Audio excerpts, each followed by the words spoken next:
I think I'm on. I've been having so many audio issues that I want to make sure that it's working. So, thumbs up if there's anybody here yet. If you can hear me, please let me know. Otherwise, I'm going to do a quick test and hopefully it doesn't bother anybody while I do this. Okay, cool. There, I heard myself, so I'm good. I don't have to have a thumbs up, guys. I can hear my own voice. Just making sure because there's been shenanigans with my streams lately. So, all right. I know, guys, sometimes it seems like I keep going over the same topic, but tonight I'm going to try to make it a little bit better formed together to help people kind of understand. Like, I have this slide that I did. Actually, I should have put that up here, but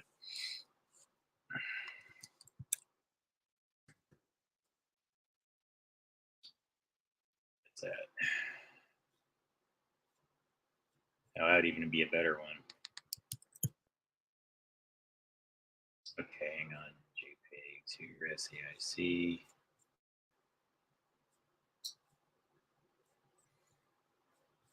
So basically, what I'm trying to do is show people how within America we are far more influenced by a very small select group of people than we realize. Like most people don't seem to get it. Like they kind of know. Um, they kind of know basically. Yeah, I can get to a little bit of that because that's relevant, but give me some time here so I can set this all up and start with more with the information thing and into to how it extends into what you're asking me about. Um, so I want to talk about like let's go back to like quickly, 1945 Operation Paperclip. And I want to do this more visually so I'm not just lecturing. I want to always have something up here where I have something for you to reference. I personally think that Operation Paperclip as a narrative has been largely edited and minimized and changed to where it doesn't really give a full scope of the program and truly how many people were involved and exactly where they were distributed, dispersed, and what their actual names are. I think there's a lot of hidden data. And I also believe at this point, it's taken me some time to form this as a more rigid. I don't ever believe anything, guys, because I wasn't there. But the longer I study things relative to Operation Paperclip, the more I realize that what's going on right now in 2022 is less a mistake and more part of a long-term plan. And so America on the inside within the US has been split and divided.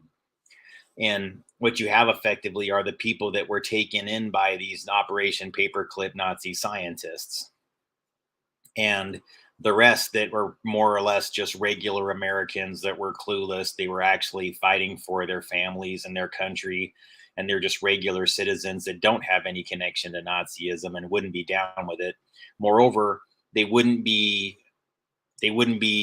buy into the voodoo of all the magic and science that the Nazis understood, because that's really kind of part of what made them so influential once they were here in the United States, is that they did know how to do some things that Americans just didn't know how to do, that the Defense Department in America envied some of the abilities of the Nazi party. And so, and you could argue that it was really the Russians that were responsible for ending, you know, um, the Nazis in World War II. It's like had a lot less to do with our involvement in that last conflict. And this is part of why things are going on in Ukraine the way they are today. There's been these sort of like epic age-long things that go back decades to World War II,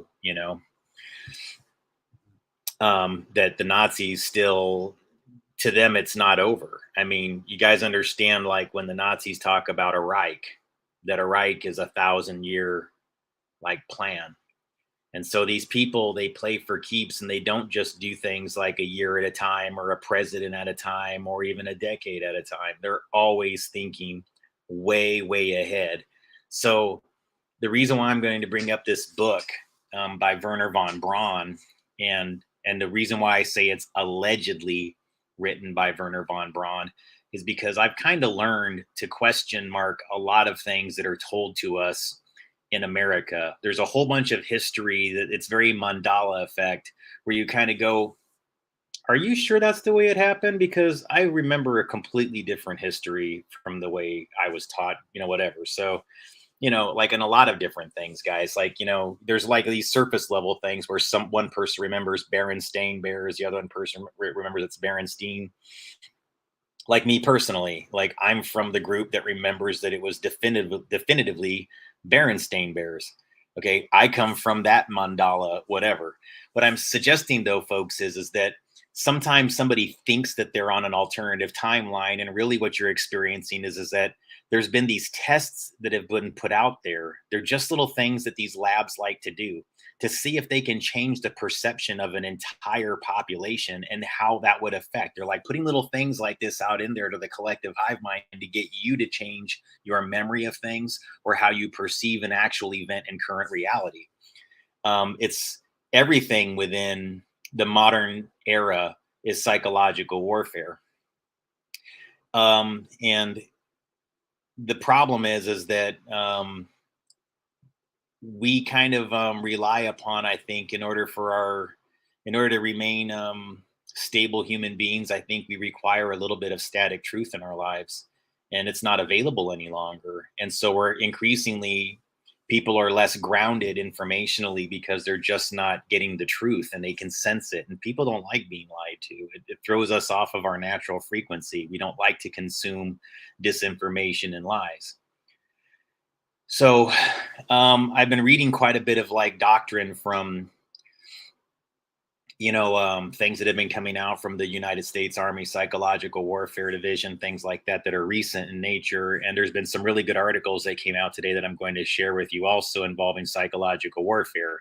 Again, the act of creating false narratives that are convincing to sway people's opinions, because unfortunately here in America, nowhere is this form of psychological warfare more weaponized than against us ourselves as the American population. And when I show you the next three articles, I need you to understand like the gravity of what I'm showing you, because most people just sort of flippantly watch these clips. They're not very long, folks. They're all less than 10 minutes about. And I'm going to show you a few of them in a row here. And it's going to basically demonstrate to you how there's two major corporations that have spun off into lots of smaller ones that have controlled information flow in America in a way that would make any dictator in North Korea who's been in charge for decades as a family dynasty, they would actually envy what America's done to us here in America, because they made us believe that we were actually getting something that resembled truth when really we're just witnessing a whole bunch of theater and a whole bunch of actors. And it's a sizable network of actors, tens of thousands of them, that are employed to just fake things. And yes, they're faking news. They're running around America completely fictionalizing and faking news, because the trick is, ladies and gentlemen, it's called mass resonance manipulation. And they know that they can bring certain things into physical reality by placing certain phraseologies and ideas into the collective hive mind, which adds amplification to the resonant frequencies of the words used in the story. It's far more occulted and magic oriented, with a K, magic oriented. I'm not talking like, what's his face? I'm not talking like, magic tricks or something like that with a wand and crap like that. I'm talking about ritualistic practice. I'm talking about people that know how it works, and they've learned how to take basic principles of witchcraft and sorcery and ritualistic magic. And then they've taken those ideas of occult societies that were ancient or go back hundreds of years and learn how to make them modern and industrial scale to where they can influence the collective hive mind in a very, very effective way. Now, there was a great article put out today or recently. I'm not sure if it was today, but I saw it put out today. Let me see when it's dated. Oh, sorry, it wasn't today, actually. Somebody showed it, but it was actually from 7 months ago. So excuse me. So Vigilante Citizen put this article out, and I'm going to give you guys a link to it here because I've been reading it back here, and it's really, really good. Hang on here. So this is about an ad that was put on by the Psychological Warfare Division, and it gets into the history of Lieutenant Colonel Michael Aquino, psychological warfare, and the things that Michael Aquino proposed that you could do both to Americans as well as foreign audiences using extremely low frequency signals under 100 hertz specifically. I don't like to talk about things and just say they're tuning your brain, it's ELF. No, I want to give you numbers when we're talking here, guys. So if I ever speak in that level and you want to say, well, remind me, when you say ELF, you can ask this, and please do, I encourage it. Can you tell me what frequencies? Can you give me some numbers? Can you associate some data with it? And I'll do it. Okay. Sometimes I just rattle it off though with the assumption that people understand what I'm talking about, but I can actually show you specifically really quick here what I'm talking about within this one article before I get into the articles of my own, which I'm going to play for you here in a second. But I want you to see this. This is from the Vigilante Citizen. I put the link there inside the chat.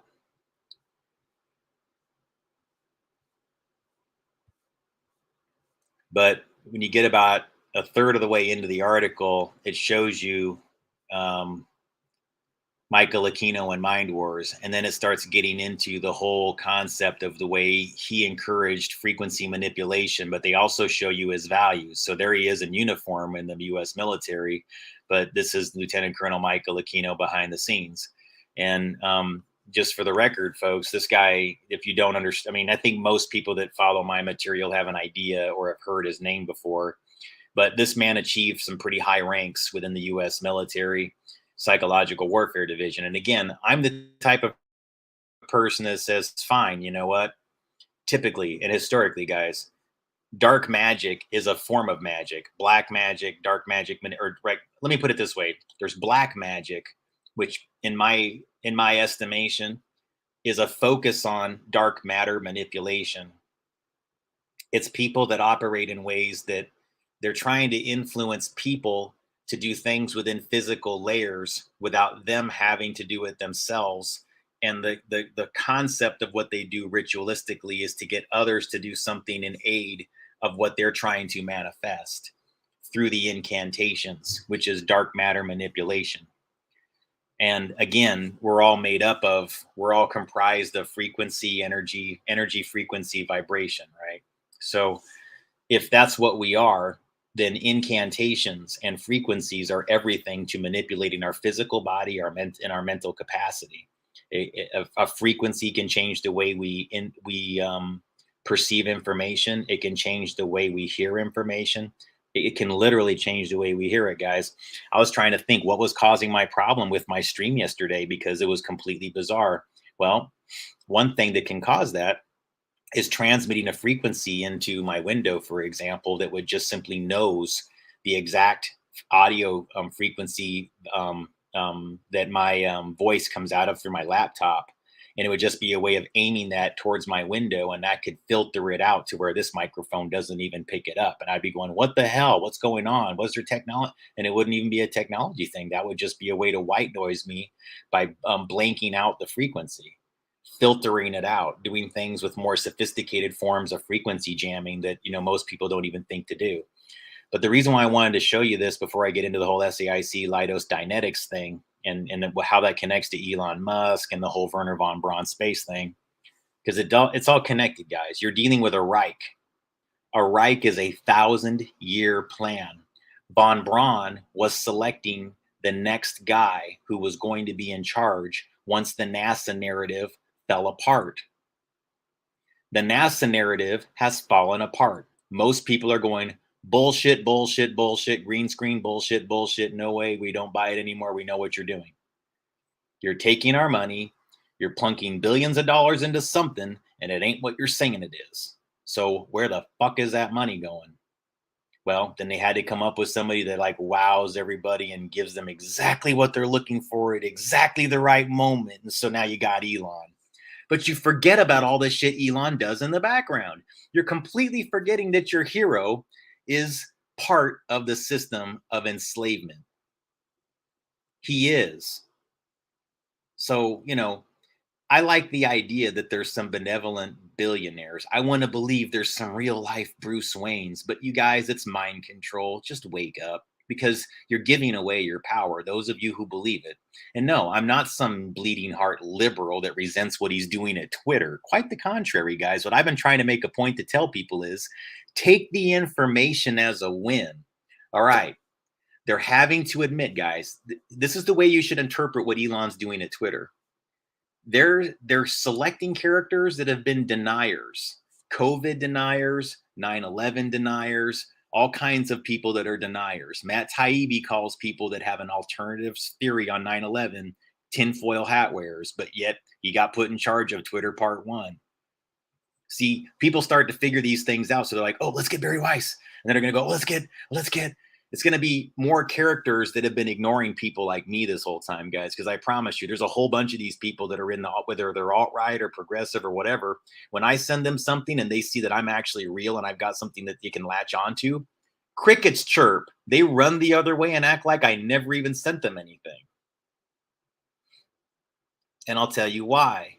Because people who are characters don't know what to do with a person like me who actually has real information. They don't know what to do. I'm not a pre-written character. I'm not somebody they can just, they're like, oh shit, he's not, guys, this Gabriel Cruz guy, he's not in our script. What are we supposed to do? It seems like he's supposed to be here and these other people feel, I don't understand, man. No, he's not in the script. Just ignore him. I pretend he doesn't exist. But that's you're not going to be able to do that much longer. So I'm just telling you, can't do it. Ain't gonna happen. No ego about it, but you can't do that any longer. This guy right here, in fact, want me to show you something, guys? I mean, like, I know things about this guy for a reason. If you go to, that's a different thing. Hang on. Sorry, I guess. Stop this. Hang on really quick. I'm going to show you something really fast so that you can see, like, I was actually, those of you unfamiliar, I was interviewed by the same guy, like before Michael Aquino died. Within about a year or two, me and I was interviewed by the same guy in Europe that interviewed Lieutenant Colonel Michael Aquino. So guys, I have some legitimacy here. Can we at least agree? And I'm going to show you that I was right now. That was Miles Johnston on the Basis Project. And so again, whether you think that guy's legit or a shill, I mean, okay, so would it have been better? Here's all I've got to say to that, guys, because I've thought about this over and over again. Would it have been better if I was on NBC or Fox or whatever else instead of Miles Johnston's show or the Basis Project? Is it better? Because it's all bullshit. It doesn't matter where I go. Wherever I go, it's a place that sort of willfully puts out bullshit so that by the time a person that has the truth in their pocket arrives, nobody can tell the difference from one to the other. But yet, I was placed in that sort of like marginal category where even though these topics are all rising to the surface right now and nobody can deny these things are a thing, they still pretend that even though I'm right next to all these people and these things, that they can act like they don't have to talk to me or interview me about any of these things, when in all reality, I know more than the average person. I have real tangible data, by the way, that is still not resolved with this corrupt FBI, which is another reason why my narrative has been pushed down, because pre-selected FBI cast characters don't write me in. I'm telling the truth. They only let people into these narratives that are bullshitting you. They've been ignoring me for years, guys, and I was real polite to them. I kissed their ass. I even acted like I didn't think that they were full of shit. I acted like COINTELPRO never existed. Not really. But no, I was nice to them. I was like, I know there's some good people in there, so just work with me. I know that you're being intimidated too, just like, a lot of the people out here are. So why don't you work with me? Why don't you reach across and work with me? I did it over and over again outside the Nevada FBI. It's just off of Lake Mead Boulevard in Las Vegas, Nevada, guys. I did about 10 stories in front of that office. Then I came back. I did another one after I hadn't been there in over a year. I did the same thing at Portland. I took it a step further and actually went into their FBI office, the front station there, and I talked to an agent for about 2 hours. And his decision at the end of it was to not accept my information into evidence. He wrote everything down in pencil. He did not hand me a business card at the end of it, which is obscene. And then he told me that the best thing for me to do is to submit all my information in a public Wi-Fi at the Starbucks just down the street. I mean, imagine that. Like the type of information I had was like pretty significant. It was major databases. I had probably like a good terabyte or two worth of like slides and screenshots and map data and things like that. I mean, it was good data, guys. It was, I mean, I needed somebody to help me sift through it to find out what was good and bad and whatever else like that. But no, I mean, he didn't want to go there. He just wanted me to, like, again, take on further risk, be held, put myself in more danger, and not protect me. And I was obviously talking about a significant mafia that, when all this is revealed, ladies and gentlemen, this is why I'm going to tell people in America right now, I am your golden goose to solving a lot of problems, because I've been showing for years how the FBI has been pretending that I don't exist and ignoring my information. And my information is extremely damning to people that will, for lack of a better word, guys, like when these people get held accountable, you will all win. I don't care if you're left, right, whatever. The only people that are going to lose when my information gets more amplified and known, the only people that are going to lose really are the very cleverly hidden and concealed deep state actors that are involved with the vast majority of the faking of these characters that allege to run human trafficking, child trafficking, other things. Because what they do is they go out and recruit real organizations involved with real human trafficking and real drug trafficking and real arms dealing. Okay. Then they take them over like a mafia or an umbrella organization. Then they put out, with crisis actors, a fake narrative that has details of the real narrative mixed in, rinse, repeat. The crisis actors all get taken to jail. A fake trial gets put on right in front of you. Everybody goes, boo, yay, to the person they like or don't like, debate all the different details of a case that does not really exist. They just keep the crime going. Not anymore. Because I am the golden goose to ending it. That's why the people that I promise you guys, the ones that are still faking information out there are continuing to pretend I don't exist. And the ones that are kissing Elon's ass, well, their faces are being plastered over Times Square and they're getting all kinds of attention. How about that? See, it pays to kiss Elon's ass. And they're learning that. They suddenly get money from directions they never even knew they would get money from. Wow, suddenly my channel's like expertly funded. I can afford to do anything and travel to Europe and go all over the place. Thank you, Elon. Just like the bot network. This was killing me, dude. For the longest time, I'd watch on Twitter. I was like, Elon is answering bots, you guys. He is answering bots. It's like T-ball. You set him up, I'll knock him down. Thank you, bot. Thanks for the easy question. Anyways. Sorry, guys. I don't mean to do that. I'm just like, I'm like exhausted with this bullshit. I have to get it out though. So I'm going to be doing a few hours a night probably for a while, just because it's just like, I think about these things all day. And then I'm just like, I got to tell people what's in my head. Like, you need to see it. So let me show you guys. Let's get the slides back out. Oh, hang on really quick. I was going to show you why this thing with Vigilante Citizen, Michael Aquino. So the reason why I'm relevant, guys, to this, and they can't ignore me any longer, is you need to understand I was in fact interviewed by the same guy that has a major media. Well, look, he's got a alt media platform, and a lot of people think he's got whatever. But again, I would argue that whatever is going on with the Basis Project is no more or less corrupt or anything else than an NBC, a CBS, or a Fox. In fact, he may be even more legit than those organizations when you really think about it, even if he's bullshitting half the time. I was on there, so I know that at least half the time he brings on somebody who's attempting to tell the truth. So that's why I'm going to give Miles a little bit of credit, because on top of that, he was at least open. And again, I think Michael Aquino is a pretty evil fuck myself. I don't like him, and he's deceased now. So, I mean, I guess that's okay. It's safer to say it now than it used to be, which isn't to say that he would come after you per se, but the guy is kind of a ritualistic magician. So he's, if you know how things work in those realms, like, these people will spellcast, they will hex, they will do things to get your attention to let you know that they've done it. And they can do it in ways that are pretty sophisticated that you may not even be aware of. So yeah, I've had some interactions, let's put it that way, with Lieutenant Colonel Michael Aquino, and I'm going to show you evidence that that's possible and why and how. I know this is going to be a little bit mind-blowing for those of you who don't know my material better, but there's this guy here. Let me show you really fast. There's this guy here. I want you to know really before I say this, guys, first and foremost, I did these interviews that I'm going to show you these links to. All right. It's up to you. If you want to go find them, you can. But I want you to know something. I was butt ass ignorant when I did these things. I did not know anything really truly about the occult. I had been a fairly well studied person when it came to conspiracy theory, but I wasn't that deep into it. I was pretty much at a superficial level and I hadn't really got my deep dive education. I knew something was wrong.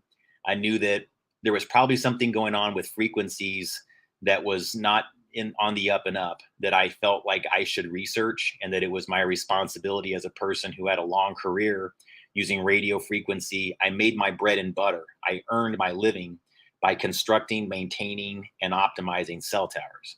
And so I started thinking, well, if there is some challenges to the way that they propagate and the way they transmit frequencies that could be causing people illnesses or problems, I feel like I should take it on as a personal responsibility, maybe take a little time off, and research it. And so I did. And I got to be honest with you, most of the data that people brought me, I found was pretty bogus. It wasn't compelling. It was mostly fake nonsense that would never compel a person with engineering experience to stop what they were doing and not not put up cell towers anymore. And it wasn't until I'd done my own research a couple years into it that I found this documentary called Resonant Beings of Frequency. I think it might have been around 2018 or so, maybe sooner than that. But that was really what made me go, okay. So I did try to find more information about why people have an issue, and they didn't bring a lot of legit things to me. But now I'm seeing reasons to be concerned. And so I began to separate myself from all of those conspiracy and sort of person of interest communities that I'm not going to say the name of. I distanced myself away from them because they're echo chambers of disinformation, and they don't even realize it a lot of times. And I just did my own research, and I learned over and over again that there are reasons to be concerned that involve a manipulation of electromagnetic fields relative to human energy. And there's been such a misunderstanding of how it works. And there's a lack of knowledge and a lack of awareness. And there is an intentional system of disinformation within the United States to keep us from learning about how human energy operates. And again, driven by the same disinformation houses. So I'm going to show you really quick why my opinion might mean a little bit more. And you don't have to, again, guys, this is from this thing called the Basis Project with Miles Johnston. He's put up some clips that were taken offline. So I didn't really mind that long that my interviews were offline because I don't like them. I think that I don't really, again, guys, they're out there. So you're welcome to watch them if you want to spend time with them and everything like that. Most people tell me dude, they're not as bad as you think they are. And I'm like, yeah, but to me, I was presenting things that still hadn't been proven, right? So I was going over concepts involving orgone, and I hadn't researched them that well. And so I was still open to ideas that were bogus. You know what I'm saying? And so I feel like I just came across a little bit too naive, which was true. I mean, I just was.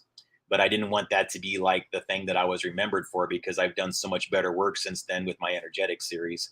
And so those unfamiliar, Miles Johnston was very close to the whole Max Spears thing. He was this researcher, UFO guy that there was a suspicious death surrounding his or a suspicious circumstancing surrounding his death. But you'll see here, this is Miles Johnston, and he actually interviewed Lieutenant Colonel Michael Aquino.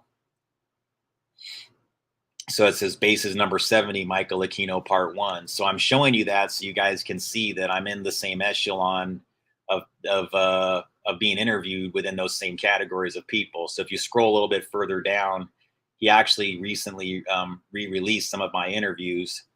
And so there's one of the presentations that I gave on bases right there, and I'm bases 57. So again, that just kind of gives you guys a better understanding that I have been interviewed. But again, my understanding of things, guys, I don't encourage people to watch these things because I have a better understanding now. You get way better information from me today because this is 2022. That was 2016. That was 6 years ago that I did those interviews. He's republishing them now, but I actually did those in, I think, February, March timeframe of 2016. And so today I would never even put some of those devices up in front of you as even something to look into or research, because they're either corruptions of the way something should work or is properly works. And now I understand that. Whereas then I was going like, well, I'm looking into these things and I find them kind of compelling. And that was true. I wasn't lying about that. It's just that now I have a better understanding. So I just wanted to clarify that. If you guys wanted to go look into these interviews, there you are. But I mean, you'll see that like there's Valery Uvarov, the Russian researcher. He was interviewed also by Basis Project. So if that helps you guys understand, like, you know, if you like his article about mechanics of negative energy, see, Miles does have people like Valery Uvarov that at that level, way beyond my level even. I mean, you know, like I'm not that great, but Valery Uvarov is, so he can get guys like that on the show sometimes. Like Harald Kotzvela, he has some good material regarding programmable matter, and like, you know, like they used to make fun of the idea about black goo. This guy was pioneering the discussion and actually discussing it at a very scientific level and giving people PowerPoints all over the world, you know, while people were ridiculing some of these things as conspiracy theories. So quite a bit of the things you find on this channel does get it deep into like mind control, deep underground military bases, military abductions, you know, things of that nature, way occulted things, esoteric topics. They've had people like Sean Stone on the show, interviewing John Irwin. So anyways, guys, I just thought I'd show that to you really quick before we get into the next part. So is it good information? Is it bad information? You know, again, would it have been better if I'd been on NBC? Would it have been better if I'd been on Fox? Maybe, maybe not. I don't know. To me, it's not any more legitimate. It just gives me a bigger audience than what Miles Johnston's show would have done. That's all. That's the difference. I don't really see that his show is worse or better. You get about equal amounts truth and fiction wherever you go, because even when somebody's trying to present the truth, a lot of times the only thing that they're given within for everybody to bring into a discussion are these fictions that have been designed by this network of, you know, crisis actors, psychological warfarians that exist a lot here in this country that are manufacturing events, but their influence is global and they travel globally, and they have nodes and hubs all over the world where they just fake things. Facts, fact, fact, fact. What's the ecosystem of this and how does it work? Okay, number one, it begins by creating a Wizard of Oz environment here in the United States. Okay, so even right now, you think you're being given disclosure, right? Twitter. Okay, great, guys. Let me give you an example. Like Twitter is a perfect example of how this is working. Elon is a scripted, ready to go hero. He's scripted, but he's part of the problem. He's part of the problem. So they need you to perceive him as the hero now. And it's convenient that he controls billions of dollars, because he can now become an angel investor that can gray area fund a whole bunch of people to keep them quiet and keep them satiated and happy. So there's people like me that are kind of just on the fringe of being like more known or whatever on certain things. And so the point would be to have a guy like him that would suddenly swoop in right as I'm at the point where I'm going to go, yeah, I don't know about this whole Elon narrative. And then suddenly a guy like I would just start to receive, you know, those benevolent funds, or my channel would suddenly get elevated or escalated inside the perceptions or whatever, because I took a more friendly position towards that. And I promise you, the people that do it, that's what winds up happening. They take the bait. And again, it's not going to serve them in the long run, because people are going to figure out what a bullshit show this all really is, from the alt media all the way up to Elon. So now I'm going to show you really quick 3 articles from my playlist. It's called Justin Gabriel Cruz Information Sharing for Concerned Parties. Okay. And it basically just gives you the major nodes through which these two companies control everything in our perception, because you need to understand that it's not just when I tell you that they control things, guys, like you need to get it. It's like, it's way more complex than that. Like, it's not just that they own things. It's that there's routes through which you can even receive information. So like we agree, for cable TV to be pumped through here, it has to go through some central route eventually, right? Channels all have to go into one satellite and then get beamed down. Or a whole bunch of trunks and larger circuits all merged together into one larger group of circuits to form a phone system, because all the phones have to link to each other. If you're going to call Europe, America has to link to Europe over some line or some, system where everybody who's from different companies merges into something central. Correct? We all agree that makes sense, does it not? So if you're in the sticks and you're getting your phone system, eventually you're not going to be strictly limited to just that one little network inside your town. See, you're calling somebody external, so you got to link to there, and who handles that link? Who's bringing all the different companies in and managing them at the same time? All roads lead back to SAIC, Leidos, and Dynetics, because now they're controlling more and more of the space narrative than they ever did. And I'm going to show you who these companies are really quickly. So this is SAIC.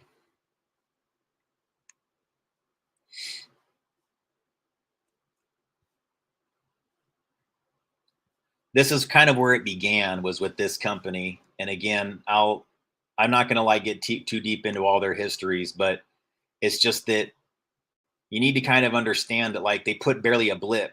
Like, look at this. This doesn't have any data on Wikipedia. There's barely anything here. And this company has had more controversy and negative things going on around it than you can count. I mean, but look at when you look it up on Wikipedia. Nothing. There is nothing on this company. But they were responsible for multiple intelligence failures, not delivering on that whole thing involving William Binney with Thin Thread and the NSA. This company was involved with that. Losing billions of dollars in a system of surveillance that doesn't work. See, they've done that multiple times. This company, as SAIC. So once they got caught doing that, and they were controlling so many government information technology contracts, this company here. So once they were controlling too many government contracts involving information technology and information systems, which is to say that, all right, when you go to work at the NSA, you're going to have to log into your computer, and you're going to have to connect that to a central server within some server farm. And that server farm's got to connect securely to other server farms within the network that the government has, and making sure that foreign entities can't get in. What I'm explaining to you is they manage that. So this company has a horrible track record of corruption, including a CEO that had the quote young boy network. He used to have interns dub pornography using the company VCRs, and he would watch it with them on his yacht on the weekends. I mean, that's who founded this, just J. Robert Bayester guy. He literally had a nickname for these young male interns that he traveled with. He shared hotel rooms with them and called them Bayester's baby boys. And then when they asked him to explain it, he came up with this really long legal explanation that doesn't necessarily deny it, but also doesn't quite admit to it either. He's dead now, of course. But anyways, that's basically who's managing things on the inside, guys. So do you think that a company that was founded by a person who has that kind of questionable integrity would give a shit if there was questionable images of child exploitation involving kids floating across these networks? No, if anything, they would use it as a recruitment tool to find more people like them to control what? Our infrastructure, our intelligence and surveillance infrastructure. And if you don't believe that this company has this going on, guys, really quickly, I'll just show you SAIC Washington's 8 billion shadow.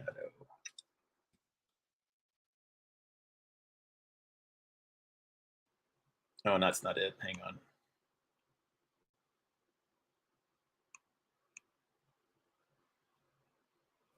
So again, that's Vanity Fair.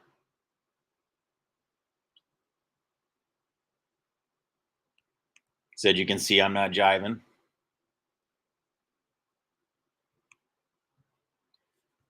And hang on.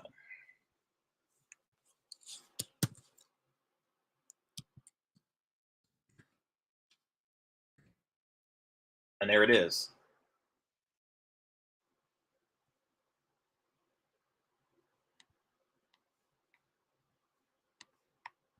So if you want to read that article, I can give you a link to that here. I don't want to go over all of SAIC's history, but you need to see these things before I get everything for history's sake. So those of you who don't normally look at the chat, you may want to get in there now because I've given you a link to this article there. There it is. So freeze frame that so you can check it out. And yeah. And then this is the other article that I was referencing from Vigilante Citizen. For those who want a link and it doesn't watch the chat, you can always copy it down or screenshot. I don't know how to like insert the link. I know I could do it, I guess, if I wanted to spend the time on it, but sometimes you can actually make those links like clickable, I guess, with the YouTube platform. I just haven't tried it. So what I'm saying, guys, is that I believe that SAIC is really just an extension of Operation Paperclip. And what leads me to believe that, Operation Paperclip, for those unfamiliar, was a secret United States intelligence program in which more than 1,600 German scientists, engineers, and technicians were taken from the former Nazi Germany to the US for government employment after the end of World War II in Europe. All right, so this is how we got Wehrner Von Braun. So again, Wehrner Von Braun.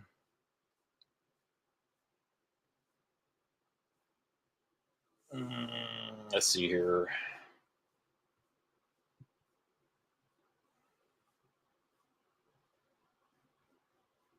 So that's 104 rocket scientists there, and then Wehrner Von Braun was one of them. So you need to kind of see like I'm trying to lead you from one thing to the next so you can kind of understand why these things are in fact connected, because sometimes I've actually had people try to like spin people in the comment section on my channel going like, oh sure, Wehrner Von Braun ran NASA satellites and that controls disinformation, whoa, whatever. And I go, what do you mean whatever? Are you shitting me?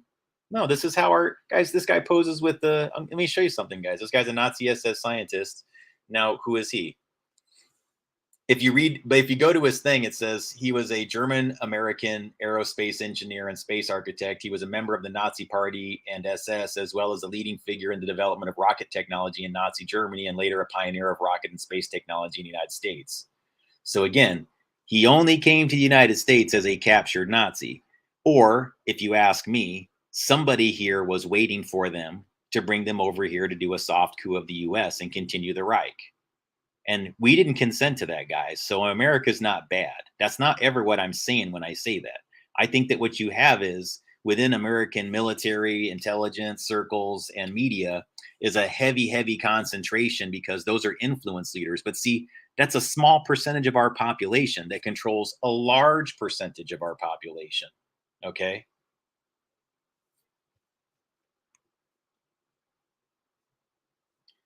But if you look into Wehrner Von Braun, this guy was given a red carpet, even though he was Nazi SS. So it's not like they just brought him here, begrudgingly.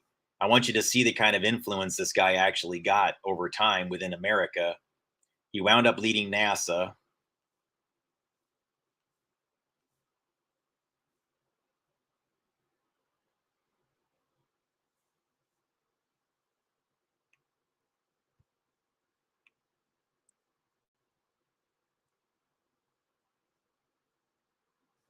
Hang on really quick. US Army career. So this gets deeper into like, there's his Army badge, popular concepts for a human presence in space. And then I'm going to get deeper into the book that he wrote and its connection to what's going on today. But guys,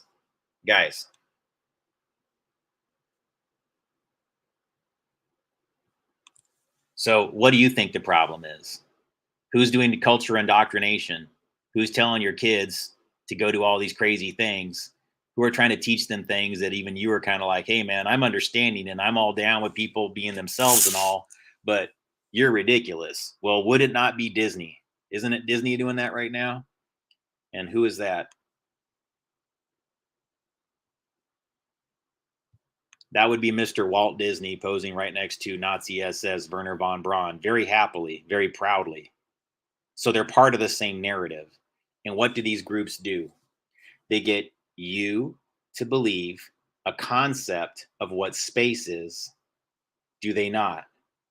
See, what you're looking at here really is pointing up and mostly doing things below. These people are always pointing up into the sky to get you into this. What's the possibility? Take me away. Aliens are coming. It's got to be something better than this. And so then you never do anything about what's going on down here. It keeps all of these people distracted. Moreover, it gets us to trust something that comes from up there. Satellites, news. Guys, who controls? Who controls us? Who controls our physical reality in this? Guys, if everything begins in the spiritual, let's get a little bit deeper into this. If everything begins in the aether, if everything begins as a frequency, as bending plasma fields, who has been bending our plasma field? Meaning, who has the biggest doorway into our perception windows than these people right here? That would be Walt Disney and Wehrner Von Braun and all of their bloodlines and all the ecosystems that stem from them. Entertainment and media and news on Walt Disney's side, and fakery. But see, Wehrner von Braun actually does know things about pretty sophisticated Nazi experiments involving frequency and all those things. So what we really get is a show, you guys. It's not to say that they're not going places and not doing anything. Of course they are. They can do a lot of things and considerable things. It just doesn't work the way they show us. They show us things that always involve jet propulsion and jet fuel, and that's the deception. If you ask me, the way they're getting to space has almost nothing to do with jet fuel, has nothing to do with rocket, sorry, not jet fuel. It has nothing to do with rocket fuel. And it probably has nothing to do with creating a large explosion or whatever you want to say, or any type of anything that would involve fire, even. It doesn't require that. That's the trick that's played on us to believe. So they put on these big rocket shows, which are really just rituals over and over again. And now we've got Bezos versus Elon Musk's big dick show. Mine looks more like a phallus than yours. My rocket has a bigger flange and a bigger bell end than yours, Bezos. It's more impressive, is it not? Who gives a shit, guys? I mean, this is this is how they're all doing it, though. And people are, look, too many people are buying it line and sinker. I know people in our country are getting smarter to this, guys, but I'm a little bit concerned right now with this whole Twitter thing because, look, take the win as far as number one, what are you learning? The FBI is involved. Touche. Okay, congratulations, America. We can now finally say out loud without looking crazy. All of us now have the freedom of saying the FBI is doing it. They're involved. And there's no tinfoil hat to that shit any longer. And see all the clips that I did in front of the FBI, I'm vindicated now. I can actually go hey, man, look, I was right. I've been right for years now. But I took it to the extra step. I did shit that nobody out there's doing, guys. Why do I have no media presence? Does any of these other people post in front of the FBI? I actually talked to them in front of the freaking cameras, you guys. I was doing live streams sometimes on YouTube right there in front of the FBI office going, hey, guys, I thought you might just want to see all the evidence that the FBI ignores right in front of the camera live on YouTube involving human trafficking. Here it is, guys. I'm telling you on YouTube, and their cameras, their security cameras are watching me tell you everything about this, all the things that I'm talking about. So this can all be a wake-up call for everybody. See, I did that. And yeah, look, you'll forgive me, if I sound a little bit ass-kissy to the FBI, but I was trying to give them the best foot forward and be like, hey, man, I know not everybody in there is bad. So those of you who are trying to do the right thing, why don't you talk to me? Why don't you just walk right out here and let's all talk?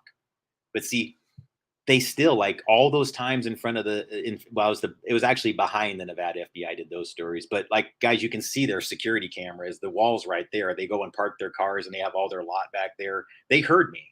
They definitely heard me and they definitely saw me. So they have the information along with everybody else.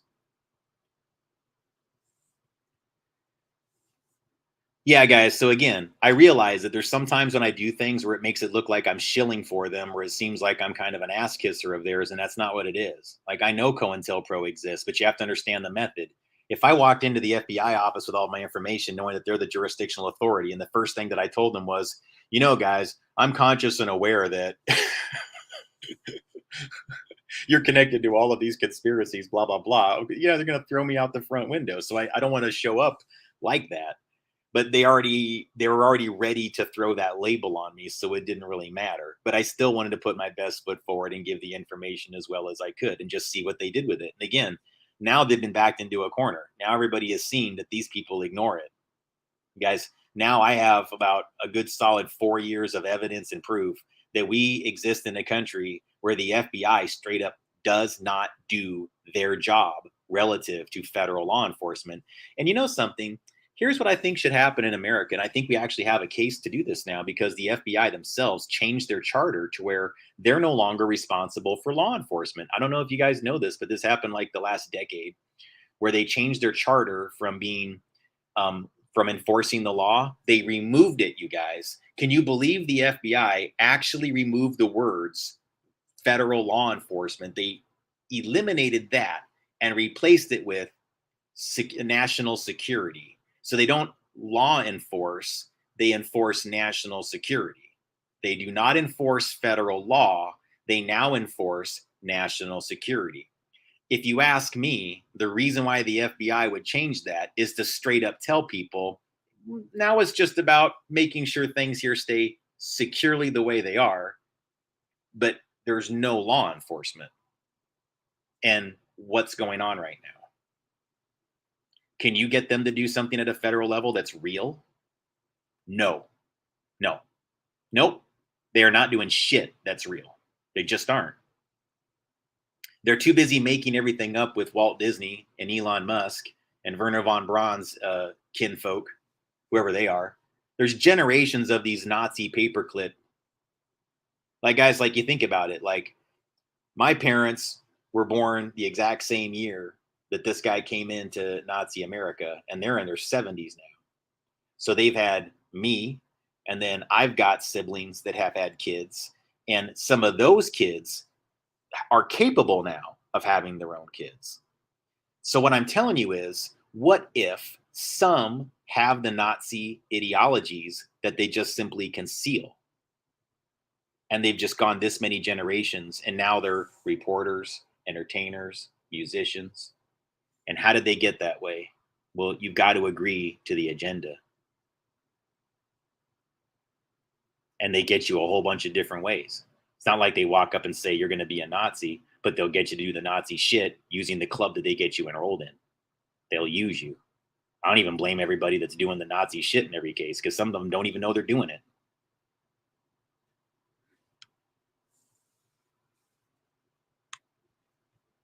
So that's just gives you like why I'm telling you guys, like, they're all connected to this worship.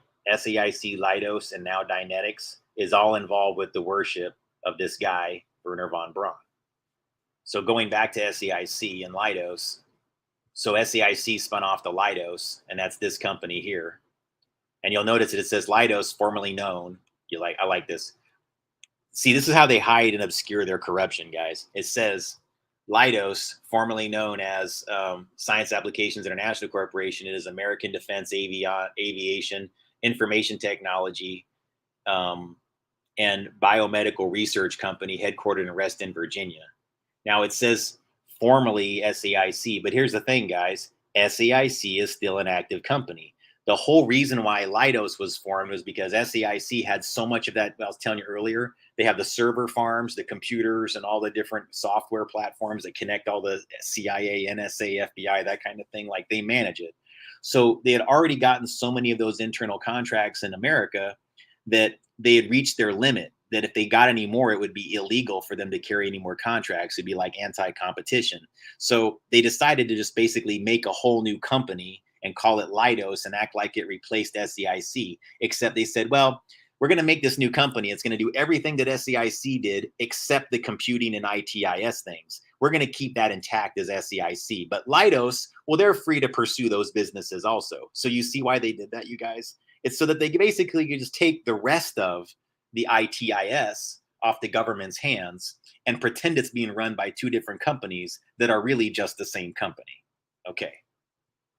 They did that because they bought that Lockheed Martin division of IT resources, and then that merged into Leidos.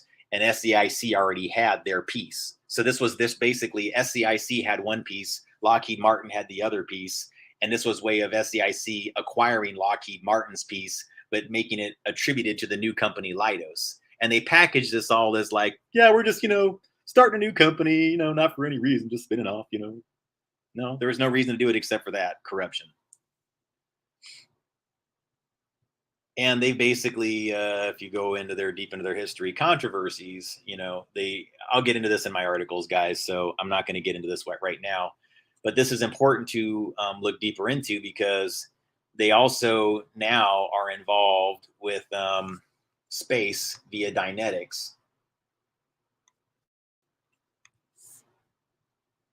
This is why you should be more suspect because they're creating all these other fake narratives. It's always SAIC and Leidos. So they acquired Dynetics, a space company, back in what? When did they get this? Well, it says it was founded in 1974, but it was acquired by Leidos recently. Hang on.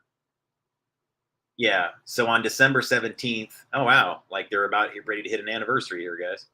3-year anniversary.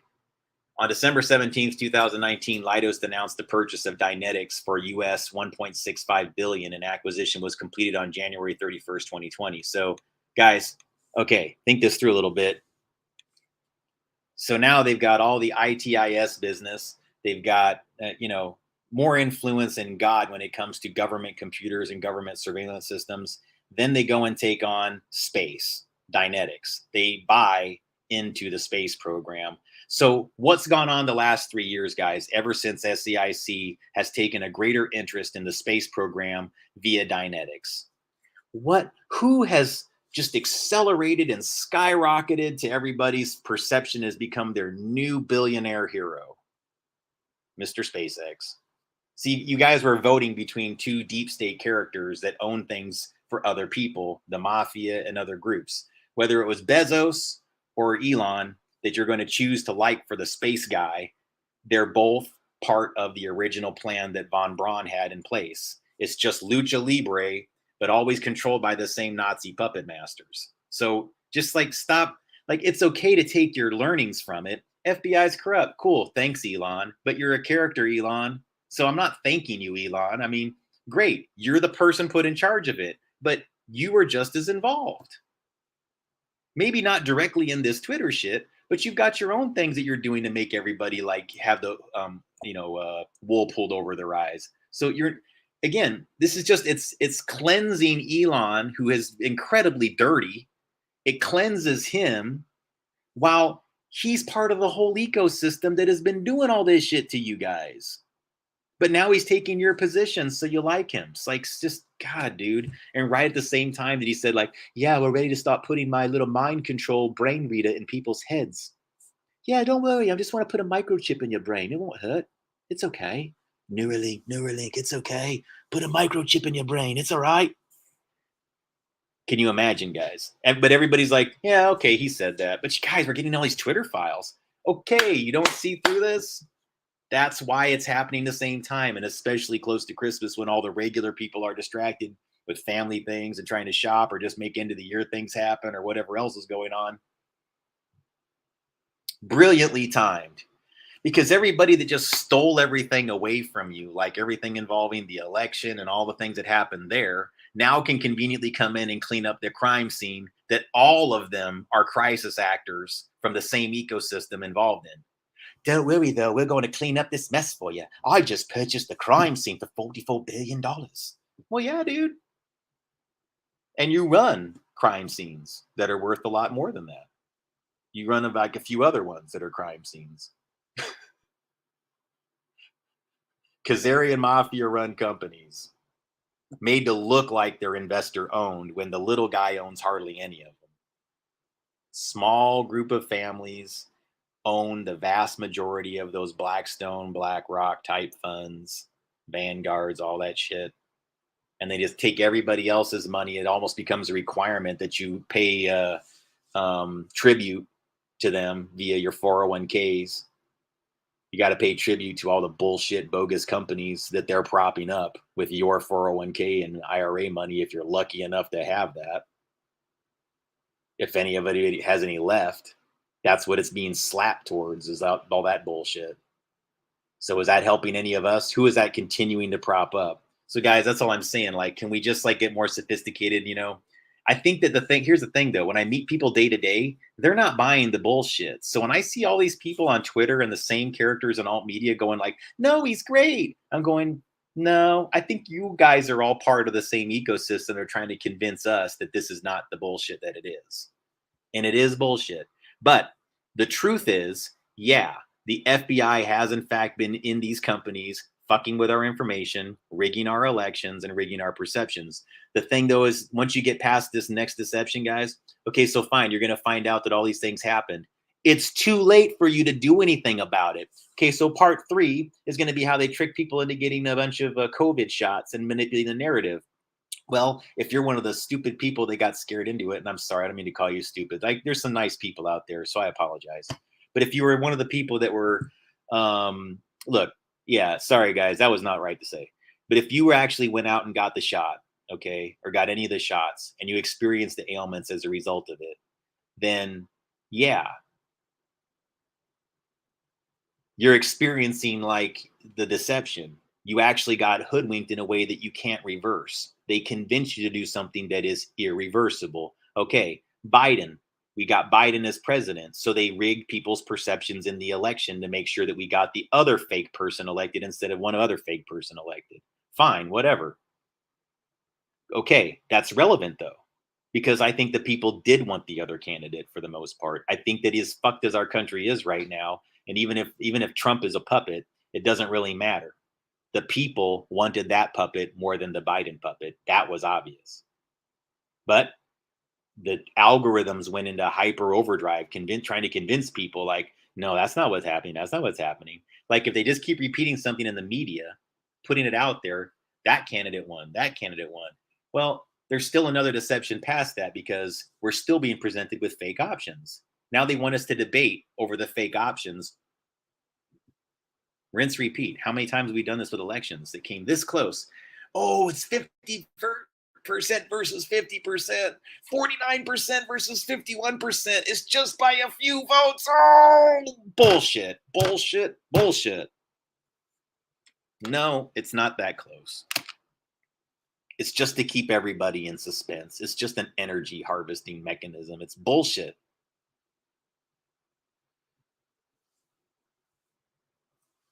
So now, guys, sorry, we're an hour into it. I still haven't shown you the crux of the material here, but I'm going to. But I have to give you all this beforehand, so then what I need you to what I'm needing to see here is like basically this is about the companies that whenever you go to look something up on the internet, what I just told you about, this company, all this effery, this Dynetics, going back to Leidos, and them controlling all the information routes and all the crap that they control and all the things that they hide, that all is directly connected. Okay. Like if you don't get that there's companies that are actively putting all these characters and media systems in front of you to change your perception, and that they're all in cahoots and work and lead back to the same central organization that is also connected to the FBI, who, again, are not enforcing the law. They are not enforcing the law. In their own charter, they admit they're not enforcing the law.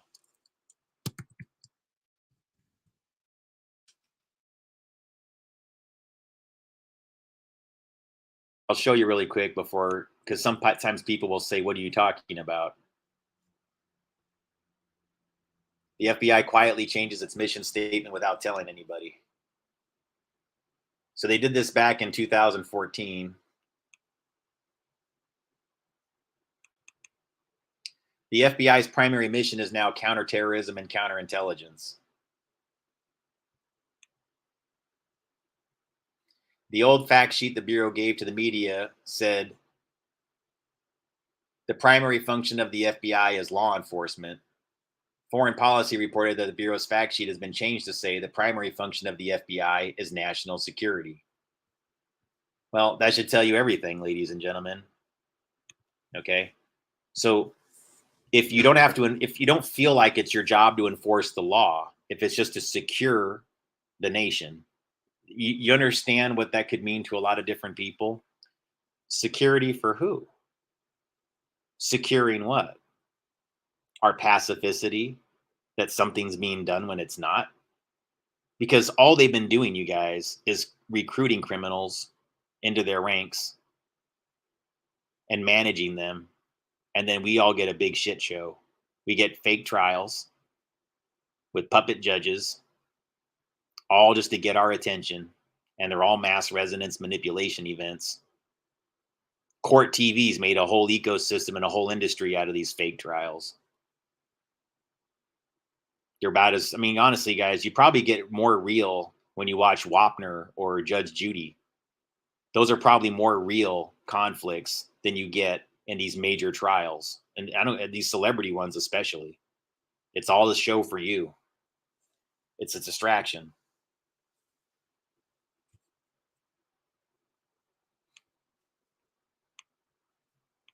So now that we got into that, I'm going to show you 3 articles, and please tell me very quickly, guys, if you have any problems hearing the audio, because some of these do have some lower audio, and I want to make sure that they get played properly. And I have a way to amplify it, actually, which I think I'll do.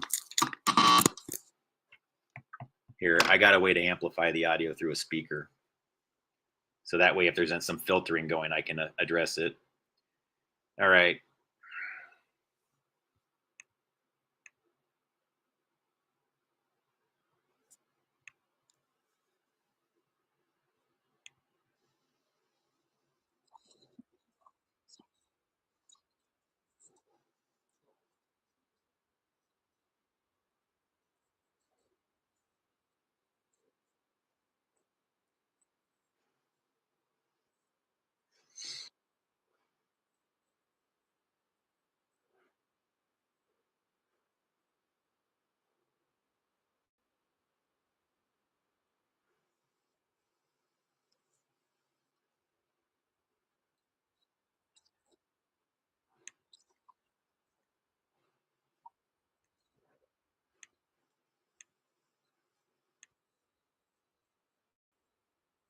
Science Applications International Corporation may have sent Network Solutions Inc. to the public market, but it didn't shorten the company's leash.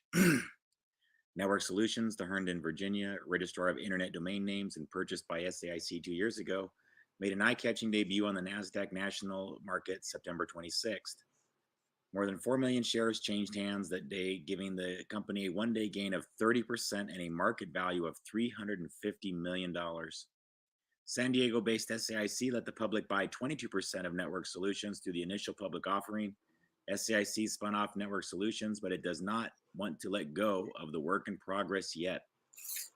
The success of Network Solutions is extremely important to SAIC because a systems integrator is using this offering as a test for future deals, said a source at Network Solutions. If this goes well, it could pave the way for other spin-offs from SAIC. Mike Daniels, Sector Vice President for SAIC and Network Solutions Chairman, said that SAIC has made an effort to move into the commercial markets over the past 5 years. So you can see they're really looking for dominance in the domain assignment, internet protocol, address assignment, that types of things. And then down here it says,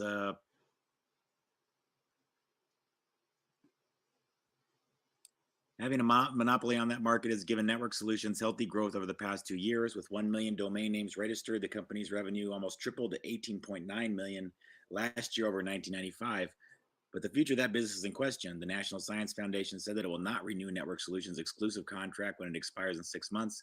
Instead, domain name registration will become a competitive business, and new entrants in the market will undoubtedly undercut the company's registration fee, currently set at $100 for 2 years. So you can see there was a lot of, this is where it all kind of began. Kind of interesting coincidence. Their name is Gabe Batista. Not sure what that's about, but says with the direction of Network Solutions business up in the air, decisions made by SAIC are much more crucial. Sorry, my voice is really getting shot for some strange reason. Next article. The untold story of SAIC, Network Solutions, and the rise of the web. Even when the internet boom was happening, even during the incandescent gold rush years of the late 90s, Network Solutions was not exactly a household corporate name, not compared to the first wave of companies like America Online. So, you can see here a little bit of the history. Point is, I'm going to leave all these links here so you can kind of see SAIC's had a lot of history um, in managing internet domains, and they have the ability and all the internal knowledge to do reroutes if they so desire. Just putting that out there as a possibility that they have that capability. And then just wanted to point this out as an article from um, Vanity Fair that was from like 2007, where they talk about SAIC in relation to the founder Bob Baester. And there's an interesting little excerpt down here that talks about the Young Boy Network. I'm going to leave this article for you, but you can kind of see that he used to travel with young guys and shared rooms with them, and they called them Baester's baby boys, and that it was part of traveling with Baester as the founder of SAIC. And this person is no longer with us, but this company has basically dominated the internet. And they split off and formed Leidos. Leidos has a lot of partnerships with Lockheed Martin. So if you notice, see, there's Bob Baester. That's who we found in this article earlier. I was telling you about Bob Baester's baby boys. And then check out that logo.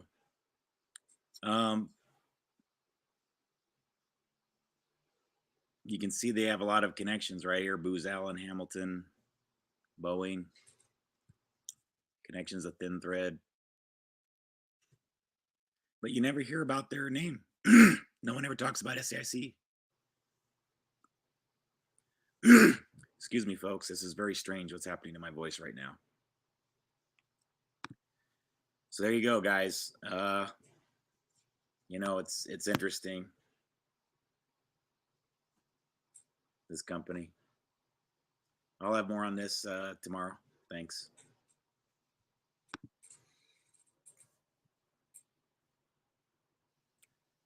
Hello. I just want to have a quick. All right, hang on. Let me adjust the resolution on this one because I think they're doing something to the quality here. All right. Hopefully that gives a better idea of like the IP routes and the internet routes. So just to clarify it in case it wasn't clear in the story, like at the inception of the internet, before folks really had a better understanding of how it all worked, this company I just told you about was making sure to buy up every single piece of the core infrastructure. So once you get past like the things that you were aware of, like what a website is, or that number you punch in, the IP, which is the internet protocol address, which is that, the number dot number dot number, right? So that's an IP address. And just like phone numbers, somebody decides like, all right, so after it's 145.122.24.566, whatever it is. I'm not, these are just random numbers I'm thinking of, guys. There's no meaning. But somebody centrally makes decisions on who can assign those specific pools of addresses, based on like a company will say, I need to have this many IP addresses. Or if it's a phone company, for example, all right, 555.123.4 is obviously going to be a number that damn near anybody would want. And so, it's been in movies and everything else like that, or 555.1111, something that's easy to remember. So who decides who gets that number? What if all the different companies, if it's purely competition that makes these decisions, guys, then how the hell does anybody, like, somebody's making the decision saying like, okay, you get to have it. All right, you get to have it. Yes, Verizon, you may have 555.1111, but no AT&T, you cannot. No, no T-Mobile, you cannot. But I am going to give it to this company over here. See, somebody makes that decision. All roads lead back. And I'm telling you guys, like, whatever it is, it doesn't matter if it's your internet experience or if it's you making a phone call on your cell phone or a wireline phone. This company, since the mid-90s, has made sure to create organizations, companies, sub-companies, subsidiaries, spinoffs that control all of it. They started in that article I just showed you in the 90s with a company called Network Solutions. So that made it to where when you wanted to have an address that was like, if I wanted to make Gabriel Cruz research, I would have to go to, even now. I mean, I'm not going to be literally going to SAIC's internet portal and saying, hey, SAIC, could I please have my website? No, it's going to happen through a whole series of these sophisticated relationships that all began back with that original acquisition. So it's going to be hard for you to trace back how they own it in many cases, but they still control it. And they did since the 90s under a company called Network Solutions. And then they, in turn, from that company spawned all of this other activity. Now you have companies like GoDaddy and who else is out there, guys? There's all these different places where when you want to buy a website or a website domain, there's these different companies that you can go to purchase it. Okay. But there was a time where there was effectively a monopoly on that. And again, all roads lead back to SAIC. They never relinquish control over something. They just create the perception that there's more competition. Again, no control was relinquished. A perception that control was relinquished was created, just like the SAIC and Leidos thing. Get it?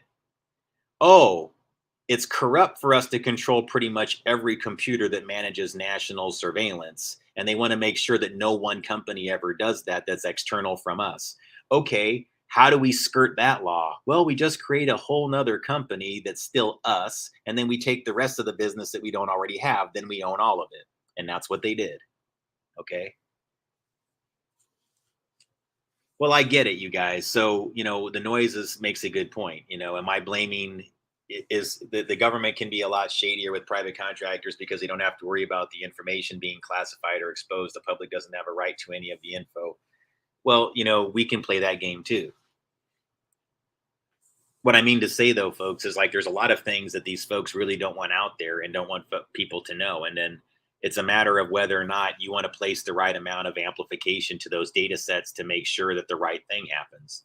I don't know about you guys, but like me, I'm about preserving the things that need to be preserved. Like I do know we need security. I do know that we have to keep certain things intact for us to have some basic order in our country. And I don't mean order like new world or anything like that. I just mean like we all agree, guys. We want to have functioning roads and streets and know that things are going to like happen in some sort of reliable way for us to be able to maintain a functioning society. And things are starting to fall apart very, very quickly. And it does seem to be that it was by design. And that the purpose of doing things badly on purpose is it's their golden parachute, you guys. They're not going to be left with this mess. Do you think Gavin Newsom has to be left with the mess he's leaving behind in California? No, they plan on going underground. And that's why I've been saying these companies are always pointing up and getting you to invest more up, up, up, and they're spending the money down, down, down. Because you can't prove what they did up there. You just can't. Guys, it's not even me questioning whether or not a satellite exists. What I'm telling you is whether they do or don't, it doesn't matter. They could tell you they launched 50 satellites that are doing what they say, and it could just be one. But they could get the money for 50 and spend the 49 that weren't built drilling underground and building Shangri-Las and cities that we all fucking paid for while we're looking up going, wow, thank you. And it's just a big show. If Dynetics, Leidos, and SAIC are in charge of it, it's a show. It's bullshit. They never tell the truth. Everything these people do is rooted in deception and lies. And they're controlling more of our government. And this is the problem, guys. Like they've effectively become the government. They're controlling it. They are the shadow government. Even guys like Kevin Shipp, and I don't even know if he's legit, but he did this whole like long presentation like a couple years ago that talked in depth about how Leidos and SAIC are directly part of what makes this all work, the deep state deception machine. And I was like, holy shit, finally I'm not by myself in this echo chamber of it's SAIC, it's SAIC. Somebody else who has like way more credentials than me said it. I'm just the only person hardly that puts out like detailed information in case after case that'll demonstrate it. So,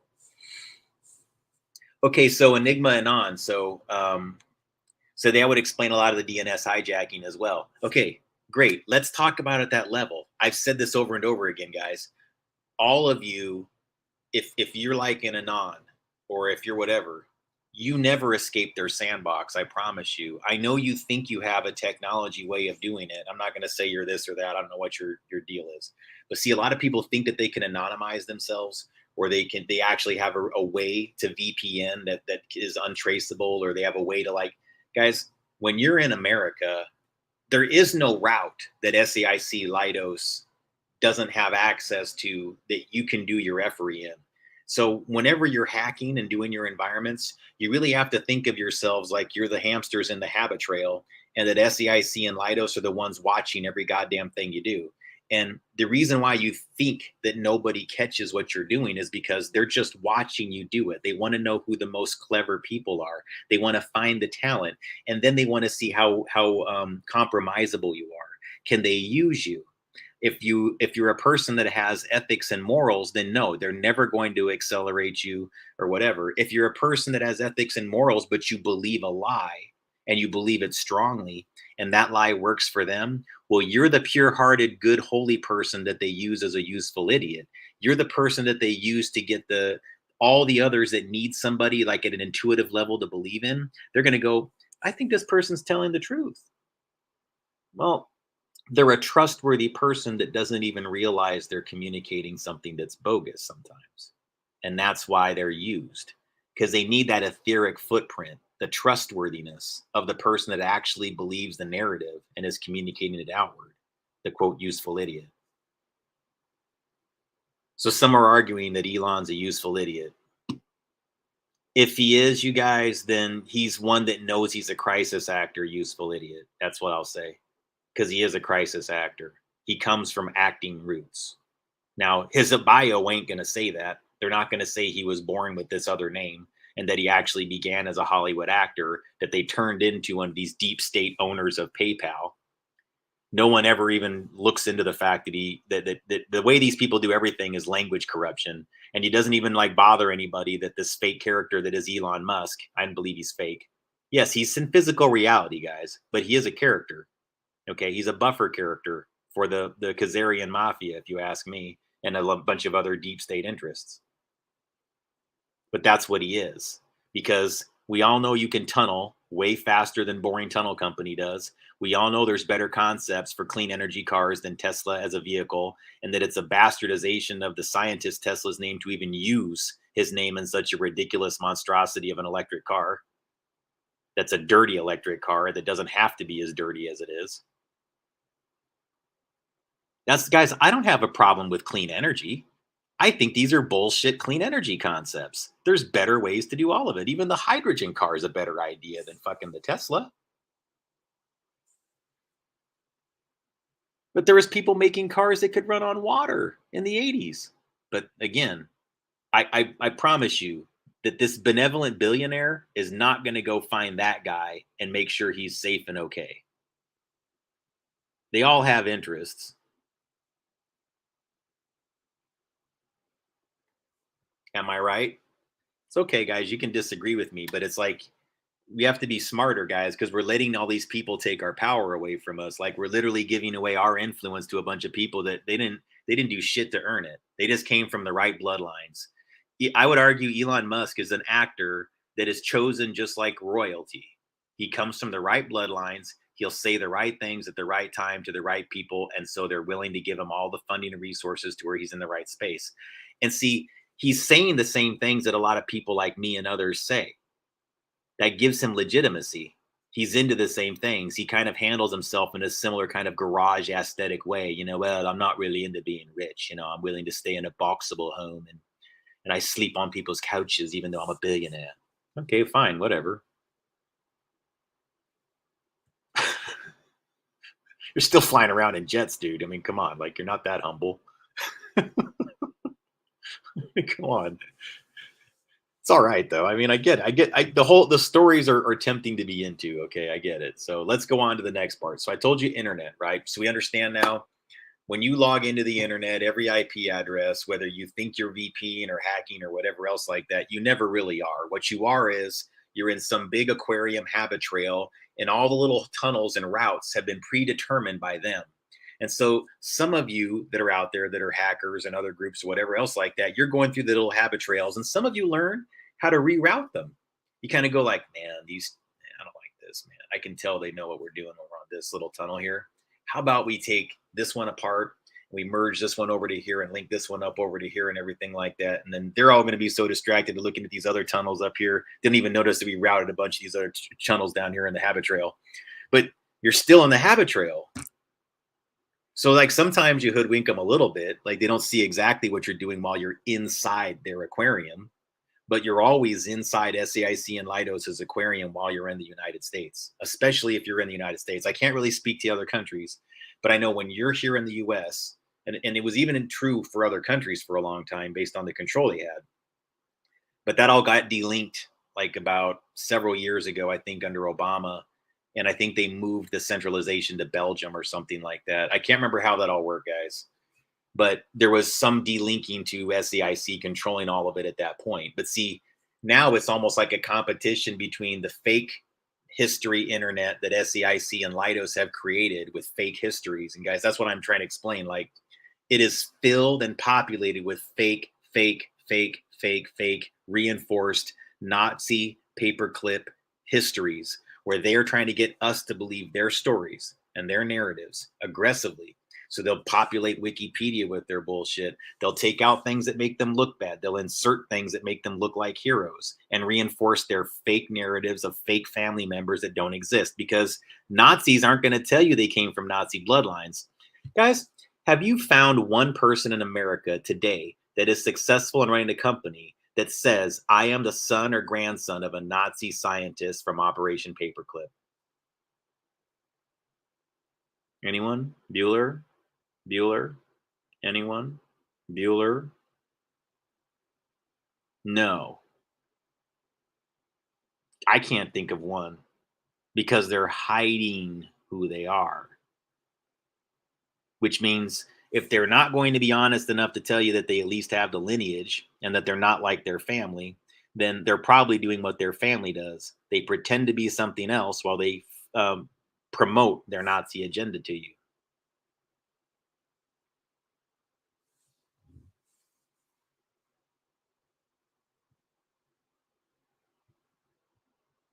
I'm telling you guys, like think about it. We know of 1,500. I'm explaining to you that Fort Bliss, they said 1,500. I know of another 1,000 based on my research, and it's historical fact. So if we brought in over 1,500 to Fort Bliss, Texas, that were Nazis, and we brought 1,000 more to Tule Lake, which is it's called a Tule Lake Segregation Facility, and it was in the city or the town of Newell, California. Okay. There was another 1,000 there. My family's connected to those. That's how I know about it. So I'm aware based on my own lineage. That's why I tell you guys, like, you won't find me denying things. I was lied to. No one tells me like, hey, Gabe, sorry, I was born in the city of Nazis, you know. No, they never said that. My mother never sat down with me and goes, Gabe, someday you might learn that I was basically born in a Nazi concentration camp. When I say that, I don't mean that she was a punished Jew. I mean to say that she would have been in the town where all of the Nazis were brought in as prisoners of war, as an import or as somebody who already was from parents in America that were just immersed with all of the Nazis when she was born. Literally, it all happened. The intersection was right there in the same months and everything. How the hell she could not have any recollection or knowledge that there's these strong Nazi roots to this small town that she's from is beyond my comprehension. It's why I don't believe my own mother. She's lied about so many other things. I wouldn't expect her to tell the truth about the thing involving the Nazis. So that's why my information is also relevant, guys, because I'm not saying these things out of intangible, improvable things. I can show you my whole Nazism and occultism playlist where I actually went out to the Nazi concentration facility that my mother was born in the same town of. And I can even prove that the month and year she was born aligns with when the prisoners of war were brought into the town that she alleges to be from. But again, not a single tale to her and her children, to any of us as children, about Nazis being in her town. But in my research, I know for a fact they were there. They were definitely there. It's on signs, guys. Go out to Tule Lake and you'll see them. You can go to different parts of Tule Lake, California, and go to Newell, California, and look up the Tule Lake Segregation Facility. and they actually have it on billboards, but they whitewash the history. And this is how you know how Nazi the whole history is because Nazis never want you to know that they were Nazis. So they'll just say that they were German and Italian prisoners of war that were brought in 1945. Well, fuck, dude. If they were from Germany and Italy in 1945 and they were prisoners of war, they were Nazis. But again, scrubbing the history. No, no, no, no. Oh, Werner von Braun wasn't a real Nazi. No, no, no, guys. We didn't have our whole space program designed by Nazis. No, no, no. They're not just handing it off to one of the bloodline family members now. Yes, they are. That's what SpaceX is. That's what Blue whatever is. Blue, what is it? Blue Origin. The same bullshit. You like how, guys, oh, here's something I just figured out. How deep is this? They love playing with red versus blue, right? Dems versus Republicans. Blue Origin Bezos. And now old Elon Musk is going red, ain't he? He's like friendly to the conservatives. So it's going to be red versus blue. Who's got the bigger rocket? Who's got the bigger phallic symbol? Who's launching the bigger penis into the sky? Is it the red side? Is it the blue side? Are you going to be a Republican? Are you going to be a Democrat? No, be a fucking human. Just forget all of it. It is just a show. There is no right and left, guys. I've explored it. I tried. I mean, I reached out as a guy that was like, I figured out, okay, all this left is, these are false narratives. These people are full of shit. I'm seeing more people on the right that are at least like willing to admit it and openly talk about it. Cool. But even once you get to this layer, they're still buying the fake narratives because now they're winning. So conservatives, look, guys, just because you're winning with these narratives coming out, do not forget what the deception is. And Elon's not on your side if you're a conservative with conservative values. The guy's going to sex clubs in Berlin. I want you to take a good look at Grimes compared to him and ask yourself if you're still comfortable with this guy. Just look at Grimes. Just spend, you know what? Do me a favor.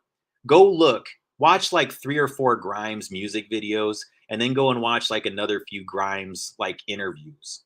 And then tell me, that being the woman that he got married to and had kids with, if you still like Elon as much as you did before. Because, you know, people pick their partners, mind you.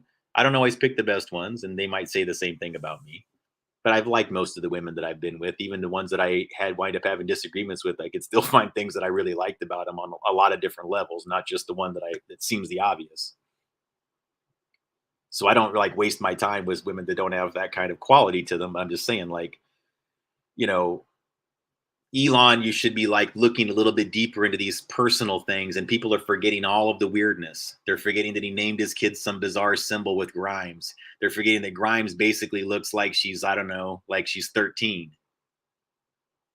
And they already have a huge age gap, and that's fine. Sometimes that's the way sparks fly. But I'm just saying, she looks like a wafy little girl that has tattoos and weird hair and shit. I mean,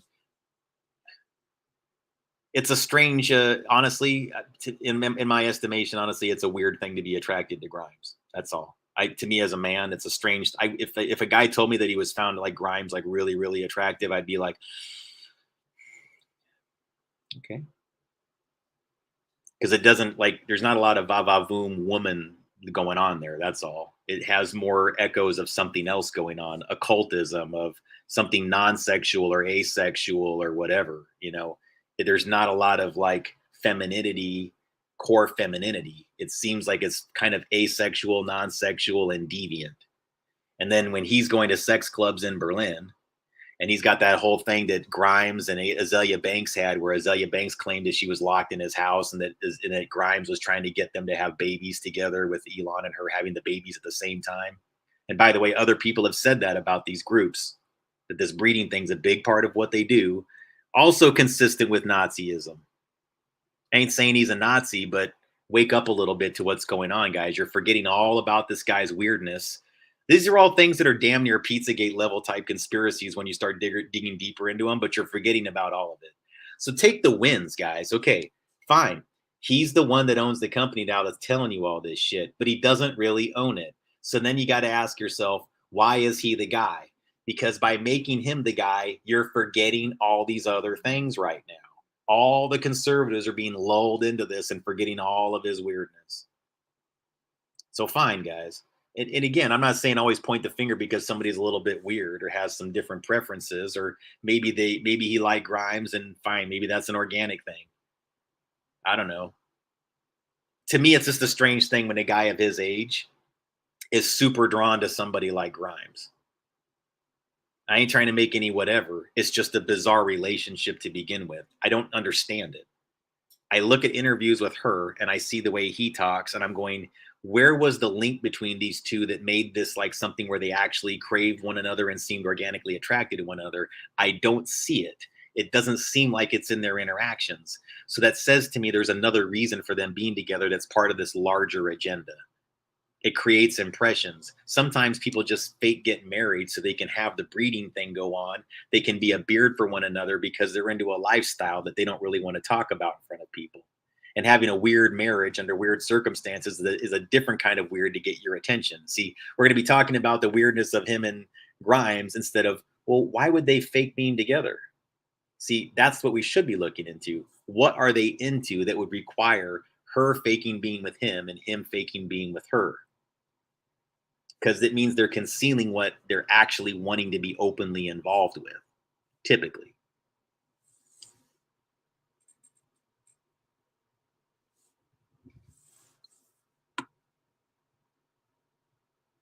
Look, I'm not saying that Elon is directly Kanzerian mafia. What I'm saying is he's a crisis actor that's controlled by them. There's a network of actors, guys. These people, they get into these like roles that are like their entire lives. How else do I say it? Like the live Elon Musk is a living live action role play meant for all of us to consume 24 hours a day, 7 days a week. It is a constant crisis act from a network of people that create these characters to control companies to eliminate any responsibility from their dealings. And guys, if like this should be like the bait, like 101 as to like why this would be a thing. Okay. Sarbanes-Oxley was some financial like SEC type related reform that happened in America back in like the late 90s, early 2000s or so. I can't remember when it was. I think it was early 2000s.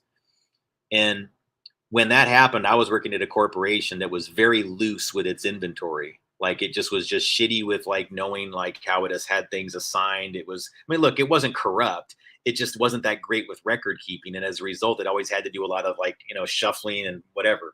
But once Sarbanes-Oxley came around, they were like, guys, none of that's like allowable anymore. Like we have to have all of our, like every single thing has to be serialized, itemized, accounted for, and publicly whatever, and disclosed and reported. So we've got to get this whole freaking thing cleaned up. And I remember for like about several months, almost a year of my career as a technician, I would say I was more of a glorified inventory clerk, cleaning up like all of the things that inventory wise and having to itemize it, throw out items that weren't any good, dispose of it, put things in records, scan things in. I mean, we were doing that for like a year.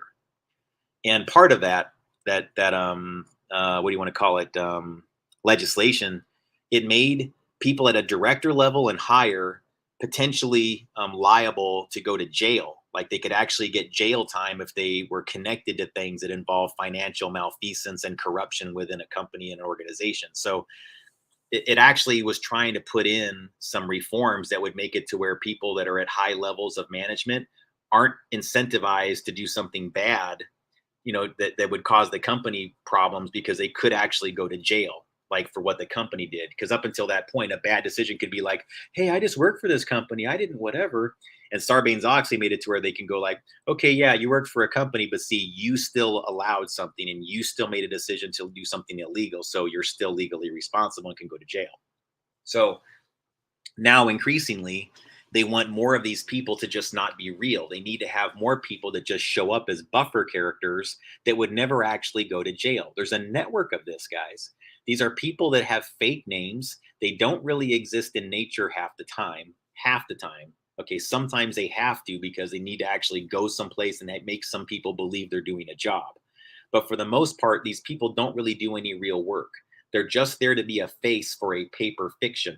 So it works a couple different ways. Some people, literally like a board of directors for a very long time, could be entirely paper. Like no one ever sees them. And if somebody does request a visit, then this company that has all this control over the internet could suddenly go, guys, we need to make this person on this board of directors a real person.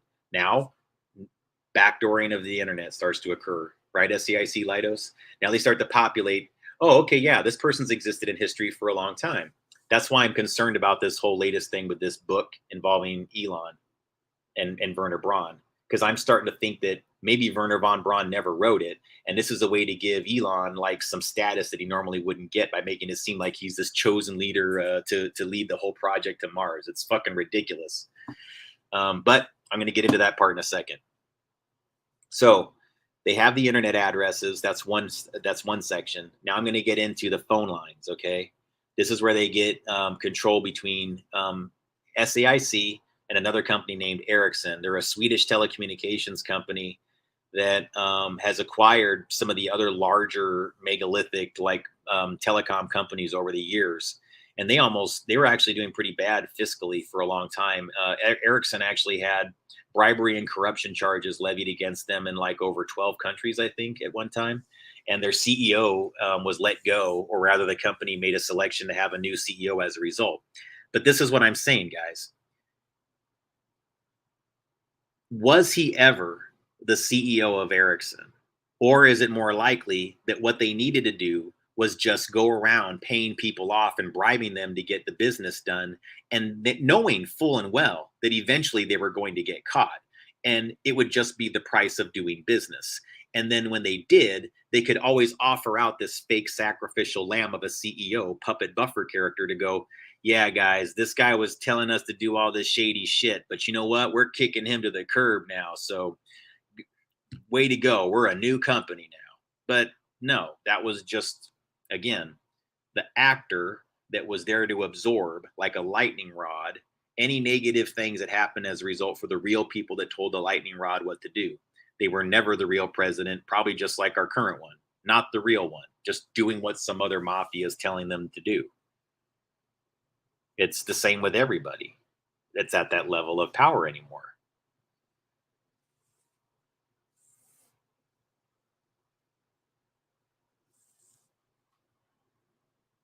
Yeah. So again, guys, so folks are chiming in here on things that are about Elon's breeding exercises and how there's some different weird information, and I tend to agree. I mean, I don't think it's on the up and up, guys. So again, separate the message from the messenger. I would just argue, guys, like Elon ain't your hero, but you can still consider it kind of a win, okay? And here's why. Because now the FBI has to start finding these new ways to lie to us. Before they just go like they pretended it doesn't exist, that we don't exist, and that none of this shit's happening. And guess what? They've finally been backed into a corner where now they have to actually just start putting it out there to go like, okay, fine, but it's not really that. It's this other thing. And we're gonna have this person fix it all and get rid of all of it and tell you all about it. Yep, don't worry. But guys, your disclosure is coming from the people who have been oppressing you.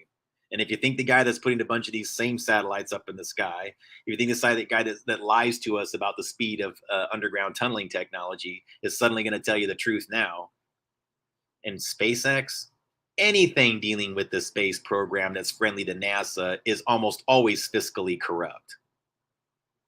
They're part of an ecosystem that shares in this deception. They all agree to participate in the lie so they can fund other things. Because when we're all fucked up as a society and they've created like nuclear fallout and all kinds of crazy shit up above, their plan is to go underground. And they've already got their towns and cities built. Some of them are called Atlas missile silos.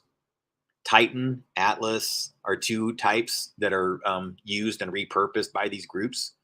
Go look them up, guys. If you go on YouTube right now, I can show you a family that bought one for like $1 million and actually restored quite a bit of it. And then they're selling it on their YouTube channel.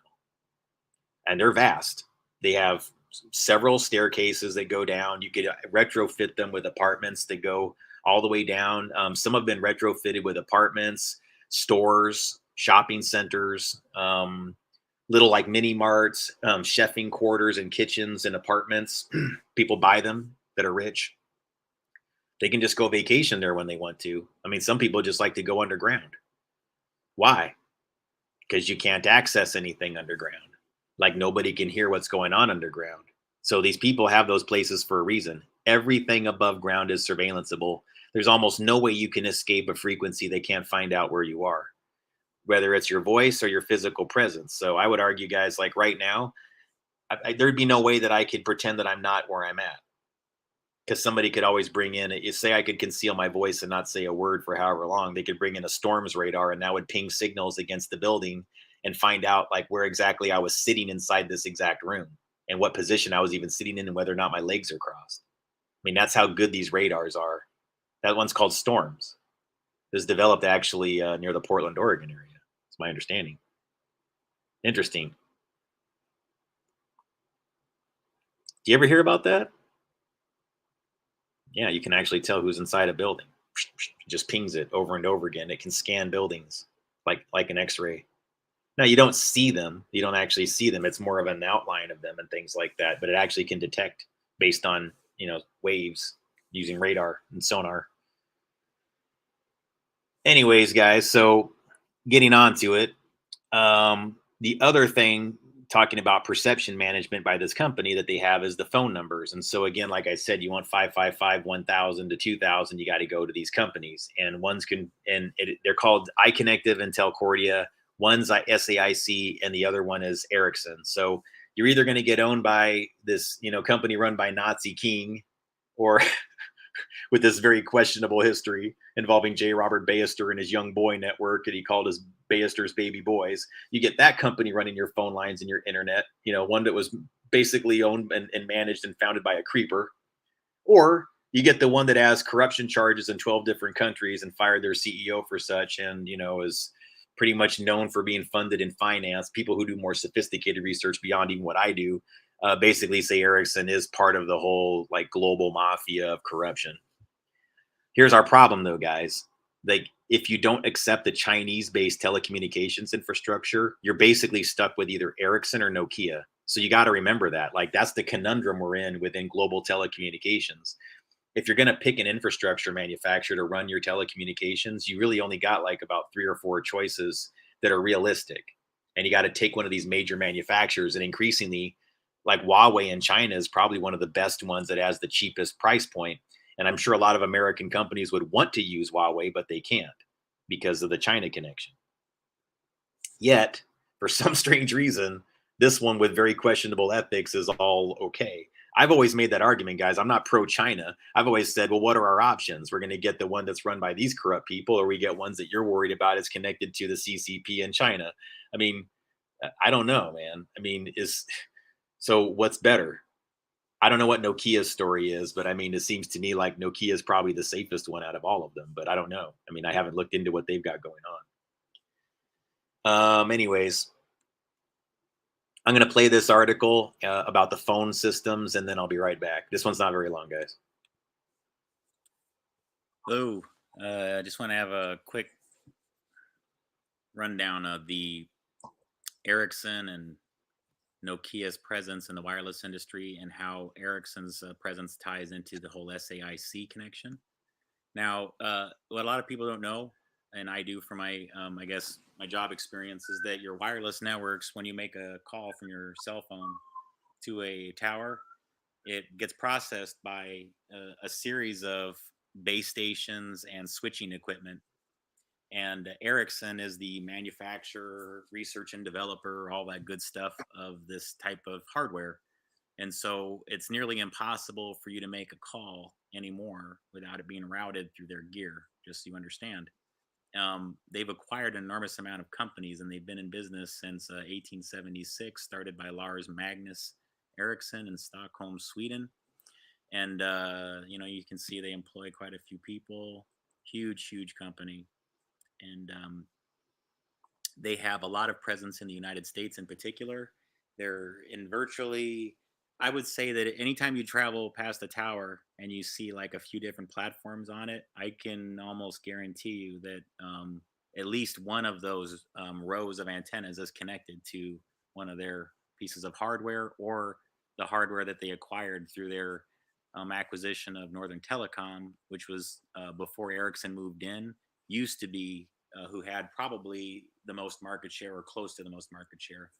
The other company that's always had the most presence US wise is this company now, who's also done similar activities as far as acquisitions go, absorbing a lot of different companies. So Nokia Networks represents a partnership with Siemens. If you're not familiar with who they are, pretty big, everything, energy, healthcare, infrastructure. Interesting partnership that, So they all basically from Finland with Nokia and Stockholm, Sweden with Ericsson.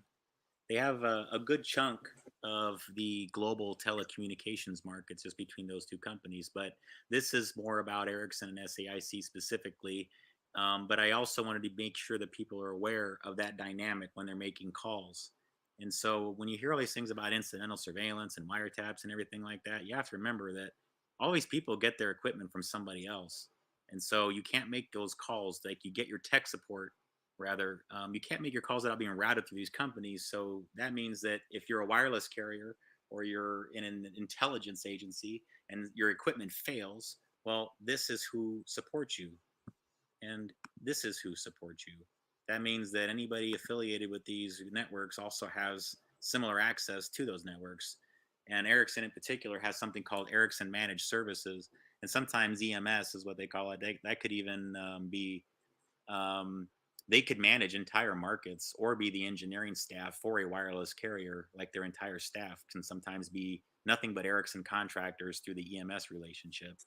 So that's relevant because you have to trust this company in order to, when you think about national security, truly, you have to trust who's doing your telecommunications. And Ericsson does not have a good track record for trust. And that's where I'm going to talk about next. Here's an article from June 17th in Reuters, 2016. U.S. corruption probe puts renewed pressure on Ericsson.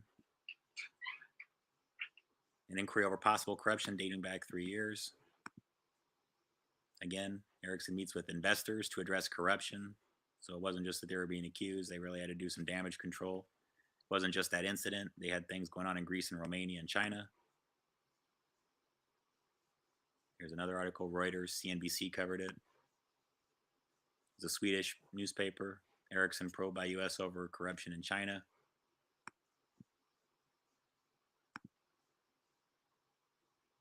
Here's a corruption reporting project. Executive alleges bribery at Ericsson. This was from 2013. Ericsson money was used to bribe Greek officials.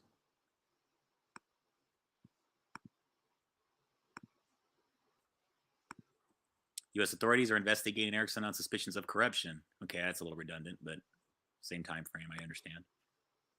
Here's Ericsson's explanation. They have zero tolerance. So typical, what you would expect, right? Ericsson in crisis, CEO fired, suspicions of corruption. Well, I'd say, seems like it, right? Can't forget this one. Ericsson pays Bill Clinton $750,000 for speech and wins Iran sanctions exemption. The Obama administration excluded the telecom giant Ericsson from sanctions against Iran after Ericsson paid former U.S. President Bill Clinton $750,000 for a speech. Republican presidential candidate Donald Trump told supporters at a campaign rally in Wilmington, Ohio on Thursday. I wonder why, Trump asked. That's funny, actually, because, I don't see, he's not too concerned about that right now. But if people understand how technology works and the type of frequency fences you can place a people under, you'll understand why perhaps you're not getting the same person. It could have been planned that way, and it could be frequency. I'm willing to concede that's a possibility, even though I'm not a fan of the guy. Yeah, you'd be surprised the kind of things they can make you do and the types of misjudgments you make because the way the technology can work. Yeah, this article was put out, guys, in, let's see here, 5 years ago. I'm not sure what the exact date is here. I'm trying to see. April 14th, 2017. So this article is over 5 years at this point. So that's why some of the data is more, centered around that time frame as far as, talking about Trump and all the other politics of the time. Telcordia, the reason why you need to pay attention to this is because this is where all this ties together. So now you have a record of corruption with Ericsson. They're probably not happy with Trump because he called out the $750,000 bribe. That's a whole side issue, though. Like I said, I'm not going to get too into the political part of this. Again, I didn't vote for him, and I didn't vote for Hillary either. Telcordia Technologies Inc., doing business as iConnective, is an American subsidiary of a Swedish telecommunications company, Ericsson. Shouldn't that concern us? Because aren't they the go-between between everything? And now we've seen that their hardware is in many of our cell towers. That's all of our politicians and officials are making their cell phone calls off of. That's concerning to me. You know, think about it. Okay, so you're saying that it doesn't really concern you because you're not that important. But what about the impact it has on all the people that are quote unquote important? You see, because if Ericsson is providing interconnection technology and clearinghouse solutions for numbering plan, routing, call billing, and technical standard coordination between competing telecommunications carrier, then yes, that is the definition of the wizard behind the curtain.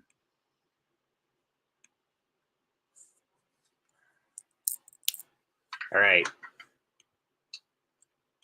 Right there, that slide. That's everything. The next time you think about you're making a phone call or you're on the internet, I just want you to remember about what's going on with your 3D experience because they have all bases covered.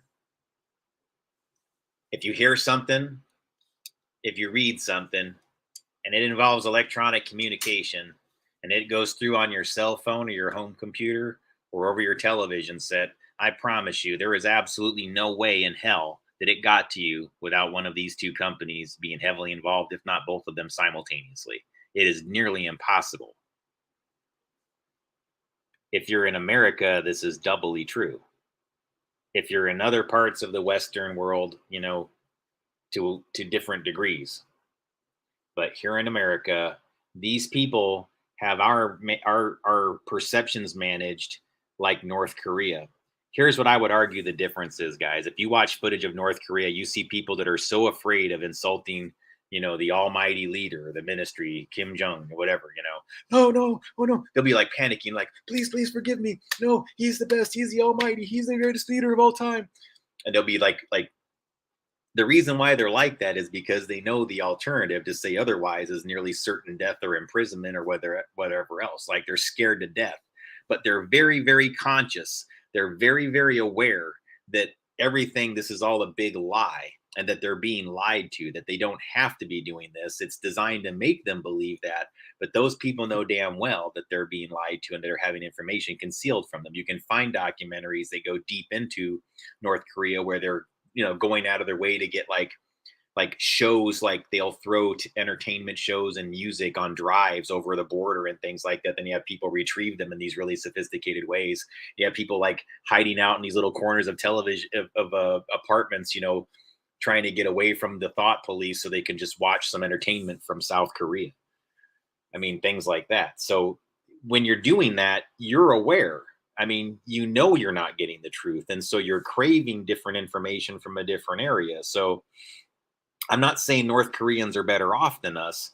I'm saying that they're more aware of what's happening to them in their entire country than Americans are aware of what's going on to them here. See, because we're still debating characters. We're still debating people that at a subconscious level, we know it's like they're trolling us with how fake and made up they are. But see, it's being presented to us as reality. So what else are we supposed to debate and talk about?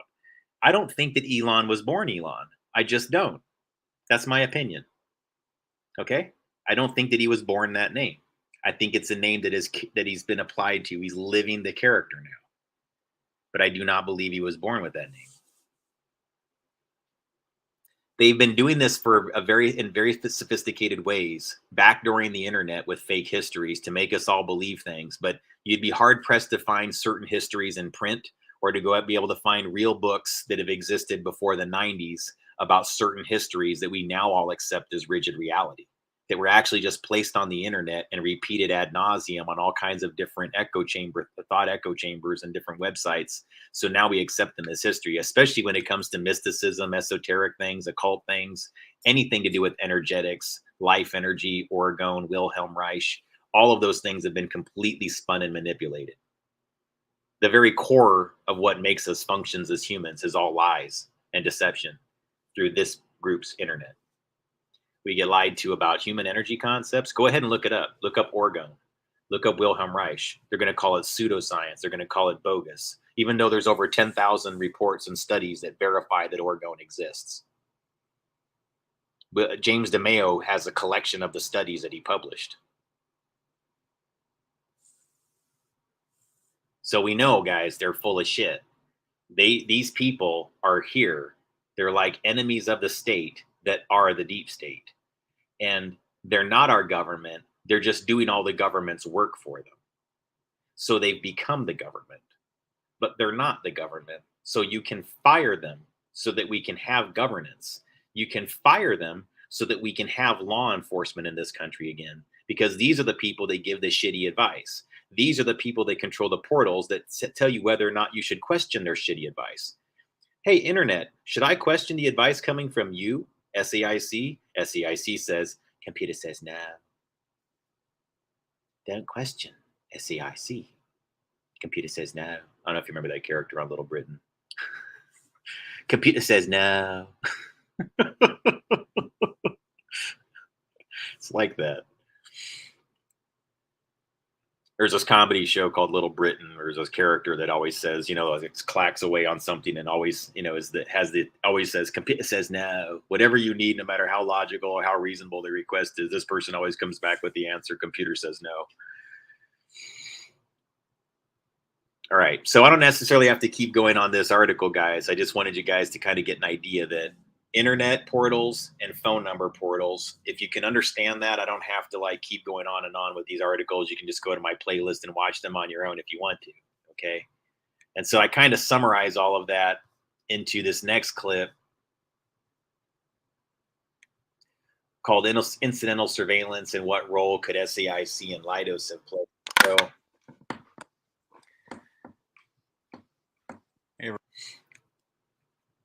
I'm not sure actually I'm going to play this, to be honest with you, because I pretty much covered everything in those two articles that I just showed you inside that video. And I basically, the third one is designed for me to sort of summarize and discuss why those things are meaningful. So I think I just did that. So there's probably no need for me to keep going on with those presentations unless you really want me to. I want to get deeper into this whole thing involving. So now that I think I've covered that to where you understand it, at least those who didn't, right? And I wanted to review that again, even though I beat that topic to the ground over and over again. I wanted to talk about it again so that we can start this discussion about what this whole thing involving Wehrner Von Braun's book really means. Is it reality or is it replaced history? Is it another example of somebody going, yeah, Wehrner Von Braun wrote this. Yeah, this really important guy that started NASA, he wrote this. And guess what? He predicted that our man that was going to be leading the charge to Mars was called, get this, you guys, the Elon. He really is our God, you guys.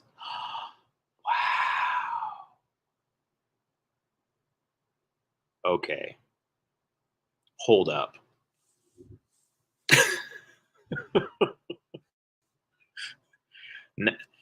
Okay. They're controlling a lot of these actors, and they also control populating the internet with a lot of bullshit.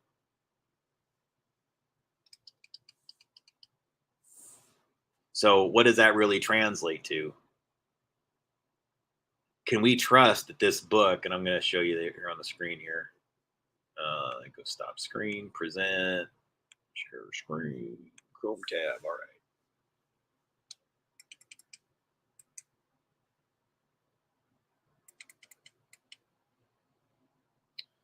All right. Where is it? Project Mars. Here it is. Okay. So what spurned the particular discussion today? Okay.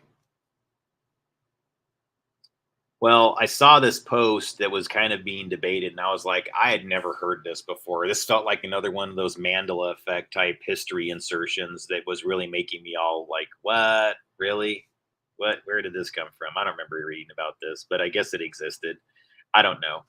Project Mars is a technical tale. Is a now check this, guys. Look at what it says. It is a Project Mars, A Technical Tale is a 2006 science fiction novel by German-American rocket physicist Werner von Braun, who lived between 1912 to 1977. Oh, okay.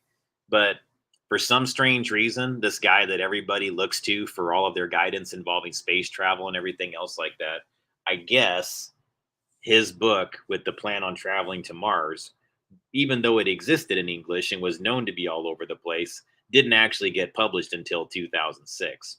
Okay, let's start with that. It's just, being already a little bit kind of weird. It was written by von Braun in German in 1949 and entitled Mars Project.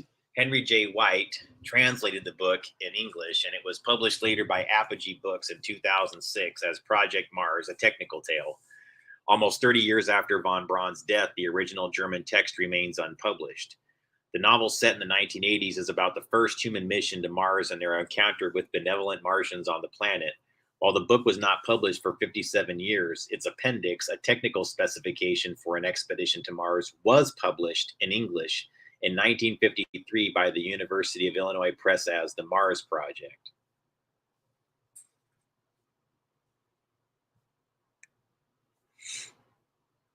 Von Braun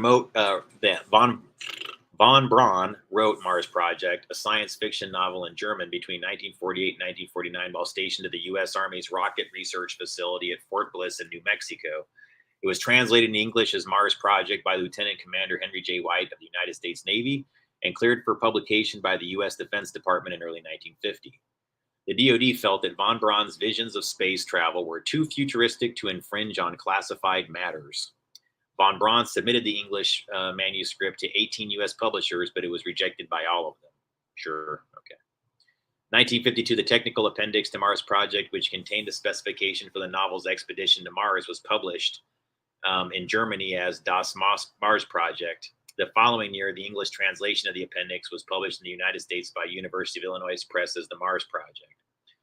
In the late 1950s, This Week, an American syndicated Sunday magazine supplement, published excerpts from Mars Project. The magazine focused on von Braun's philosophies on spaceflight and the future of humanity, rather than the novel's technical details. Apogee Science Fiction, a Canadian publisher of space-related historical science fiction, published Mars Project as Project Mars, a technical tale in 2006, 57 years after von Braun wrote the novel, and almost 30 years after his death. This book includes 8 pages of colored paintings by American science fiction and space illustrator Chesley Bonestell, who also painted the cover. That just seems like a pun, but okay. And the author's preface to Project Mars, a technical tale written by von Braun in 1950 in Fort Bliss, he states that the purpose of the book is to, quote, stimulate interest in space travel. He said that all the book's scientific data is derived from the results of careful computations or tested scientific observations, which includes the physical characteristics of Mars. Von Braun goes on to say that once his explorers land on the planet, the, quote, the solid scientific platform upon which we have stood sinks beneath our feet, and we tread upon the fairy bridge of fantasy, unquote. The Martial canals are speculation and the inhabitants are fiction. Von Braun concluded that readers who may have gagged a bit on the mass of technical detail upon which they fed during the long voyage through space, this part of the story may offer opportunities for ruminative philosophical reflection.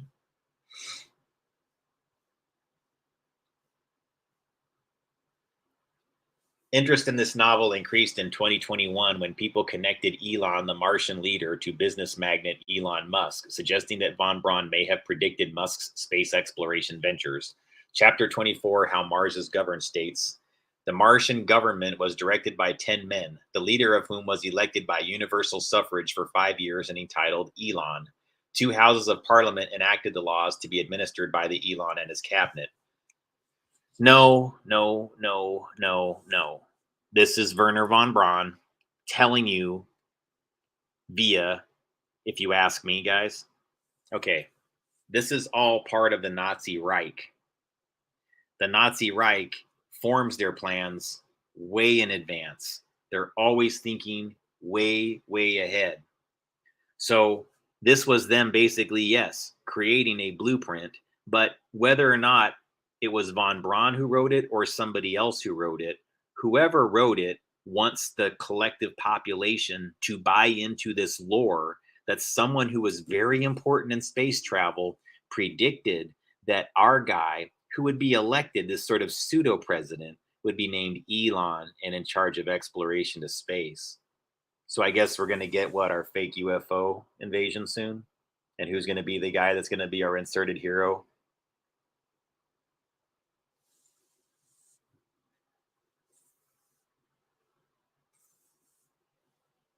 Ericsson is owned by the Swedish. Somebody asked if they're Swiss. No, it's Sweden that owns, well, not Sweden, the country that owns them, but they're a Swedish country. So that's the designation.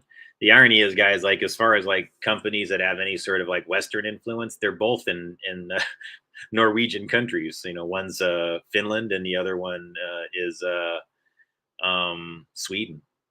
Nokia is Finland and Nokia is Sweden. And then the other two companies that are big are Huawei in China and ZTE in China. And then probably the next largest, I think, would be Samsung Telecommunications, would be my guess. I don't know. I haven't looked into that in a while. And they're South Korean. And they're actually friendly to Western nations and wouldn't be considered a controversial decision. So really, Western nations have like three major choices when it comes to infrastructure, when it comes to large companies that have existed a while. And I would say Samsung's kind of a newer player, even though they've been around a while. But I contracted with Samsung myself as a subcontractor of theirs, so I know they exist. I've actually worked on the infrastructure of a Samsung telecommunication system. So in case you guys are wondering like how deep of knowledge I have, like I've been in these systems, guys. Like I'm not just the guy that talks about this shit. I was a person that literally was deep diving into the databases involving like how one tower talks to another tower. And I was involved with a project that Samsung was connected to where they were ripping out all these old towers and replacing them with Samsung towers. And so I had to do a whole lot of the database management for the ones that were being replaced. And that was like one project that I worked on for 6 months as a contractor. So yeah, I mean, I know a lot, guys, like way, way, way more than average about how these things tie together. And that's why when I saw this, I'm like, how do I piece this together for a person that doesn't have a background in telecommunications or engineering or whatever else like that, so they kind of get it? And so you've seen the results, guys. If you've been watching me for years, like I'm always here, I'm on my soapboxes telling people over and over again, like, you guys, you're always going back to centrally located spots of information. And so really, like right now, I think what's going on in America, like we actually have a choice and we're just failing to go after the groups that are really doing it because they keep hiding behind their buffer characters. And at the end of the day, I would like to see us be, honestly, I would, if we're going to protest something in America, a whole bunch of us need to just be coming out there to like where SAIC, Leidos, and Dynetics headquarters are with the big like screen monitor, like those ones they use like around Las Vegas to do like the video billboards, you know, and just set up like truth billboards that show like what the company's track records are. Hey, everybody that works here and that is pouring money into this, here's the track record of this company. We lost this many hundreds of millions of dollars, this many billions of dollars on this program, failed intelligence things, lying to get us into the Iraq war. I mean, how many things can a company be responsible for before you say you're fucking fired? But no, this company just gets bigger and bigger and bigger and gets more and more government business to the point where you're going like, which one is which at this point, guys? Because guys, here's what I'm going to say.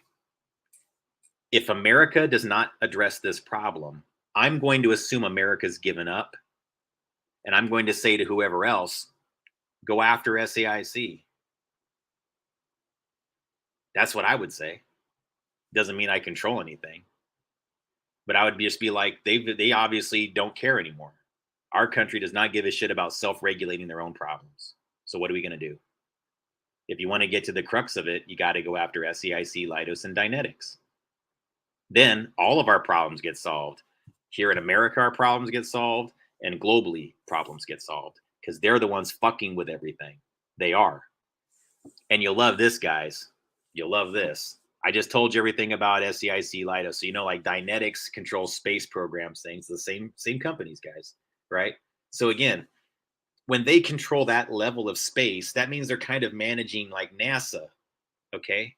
And so SpaceX and Blue Origin can't do shit without NASA. Not really. They all have to sort of synchronize their activities on some level. Not required entirely, but anything involving space exploration has to go through some degree of government approval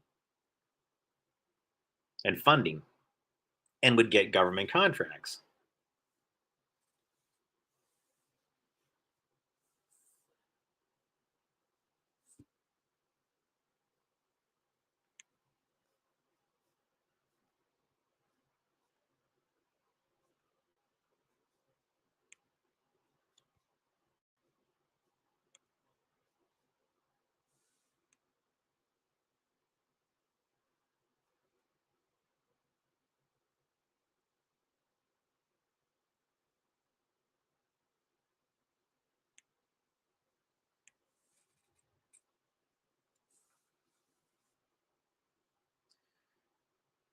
So what I'm suggesting to you folks is that this is one of these sort of like scripted narratives that I believe has been inserted by SAIC. And we're in America, at least, a lot of people tend to be buying it line and sinker. And it's just going to extend the Nazification of our country if you allow it. Even if Elon Musk himself is not connected to that, he's a player in it. Even if he's unaware, if some of you believe that he's just this great guy who's unaware of what he's doing, I don't think he's that stupid, you guys.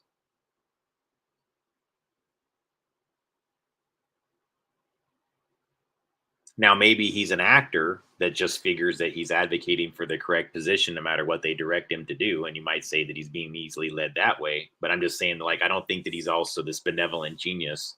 Not a person that thinks about putting like his technology is demonic, guys. I mean, he wears that costume he wore with all the devil symbolism and everything like that. I get it. A lot of people say, hey, it's Halloween. That's what people do on Halloween.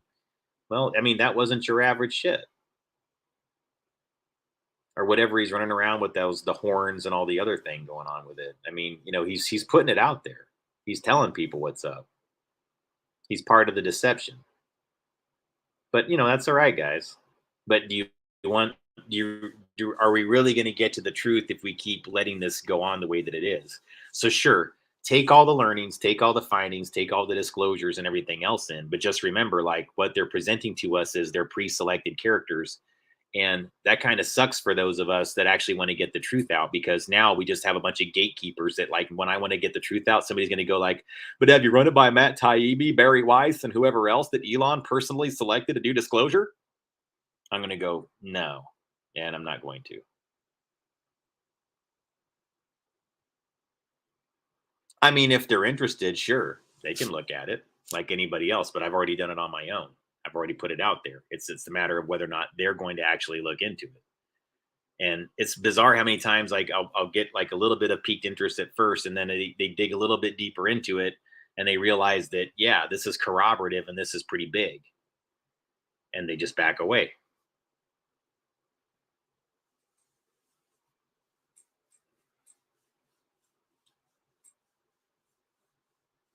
Yeah, so I mean, we get different opinions in here and everything like that, but I do think he's aware. I just don't buy the narrative that he's this sort of like whatever. And so here's the part that I thought was kind of interesting about that book.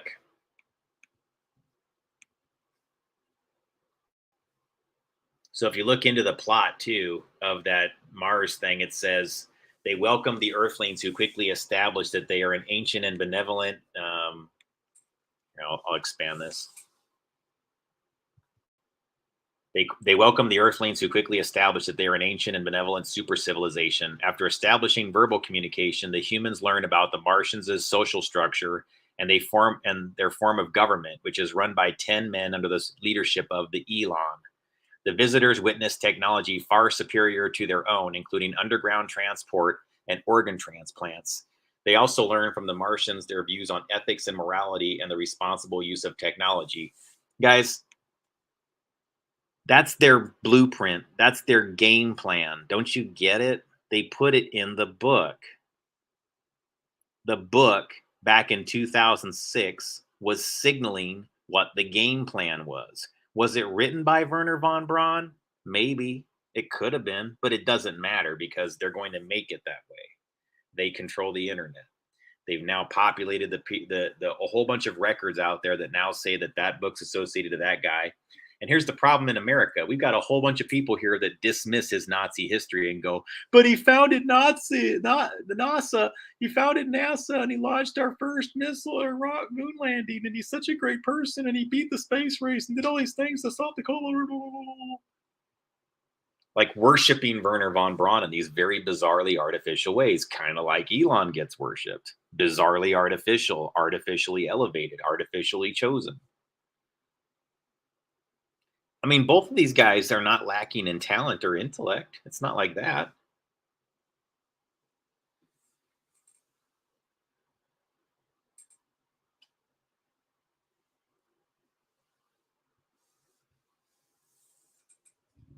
Well, look, whatever it is, guys, I don't buy the lucha libre with any of these things. And all I can tell you is that whether or not the book says beware of the Elon or it actually involves a worship of it, it doesn't matter. The thing that I want to highlight here, especially, is this.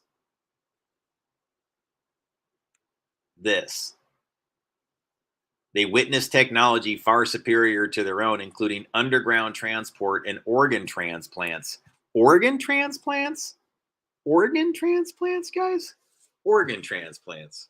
Really? Of all the things, underground transportation. So, like, everybody kind of knows at this point behind the scenes, like, there's these sophisticated underground systems of maglev trains that can go really fast across country and get somebody from like the East Coast to the West Coast in under an hour.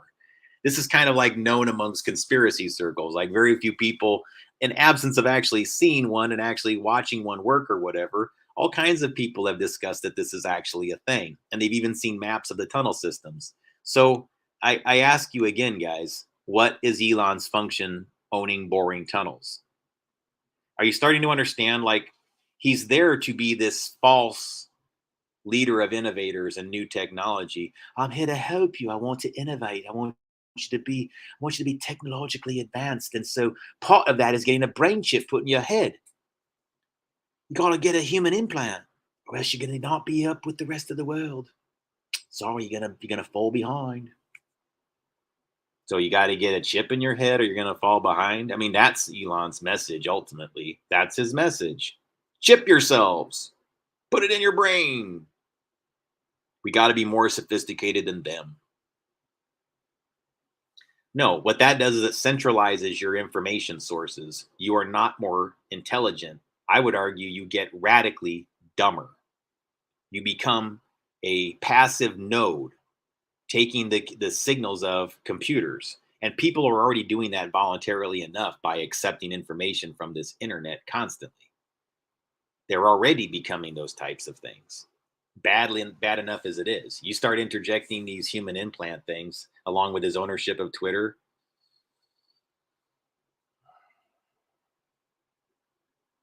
But, you know, I don't think everybody's actually this hoodwinked, you guys. I think this is a fake echo chamber that I'm seeing online. Because Twitter itself has just become a big Elon worshiping thing. And if you say that if you say something contrarian, they've got these pre-set up narratives where they make you look like that Vindeman guy.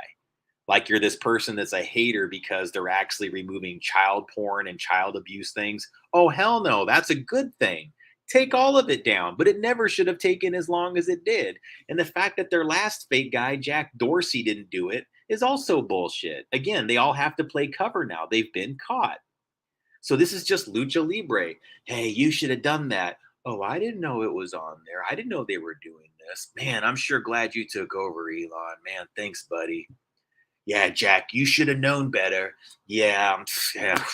What can I say, Elon? It's not easy being a puppet CEO with the Khazarian mafia's hands straight up your ass, man. It really kind of messes with your head.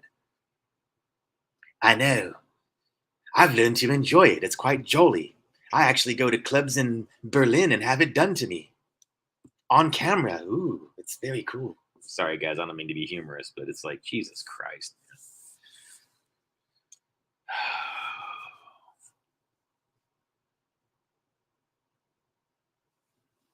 Because like we have so much potential, we could be making so much progress right now, but people are just so into these bogus narratives. They still are buying it. They still love this fake shit.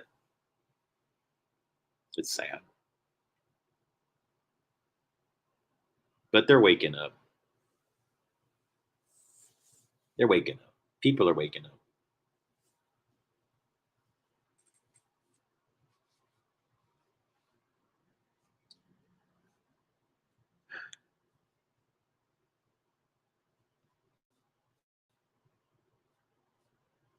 This was actually something I actually did back when the whole Twitter debate was beginning. I was even showing people, like, you do understand that Elon likes to talk to bots. He talks to bot farms all the time in his little pretend dialogues. So now he's elevated himself from talking to bots that were pre-selected for him to have conversations with, before he owned the company. Now he's talking to the living avatars that are Mockingbird journalists or people that are in charge of all the narratives that have been hoodwinking people on Twitter already and pretending that they're victims of Jack Dorsey already. It's just like, oh my God, what a shit show. Sorry, Russia. I guess we are this fucked up.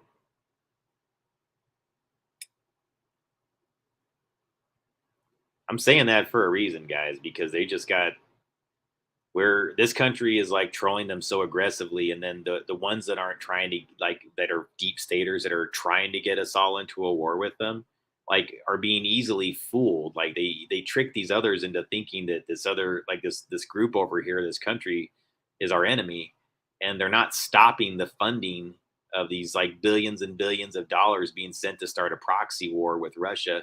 And you guys, this is important to understand because we're being distracted by these internal things that are going on right now. And if you're ignoring that whole Ukraine thing and not understanding the gravity of it, I'm here to let you know, guys, like, the deep staters are putting all of us at risk right now, to where if we don't demand more of our governance, if we don't do something like significant to change what they're doing, we have to.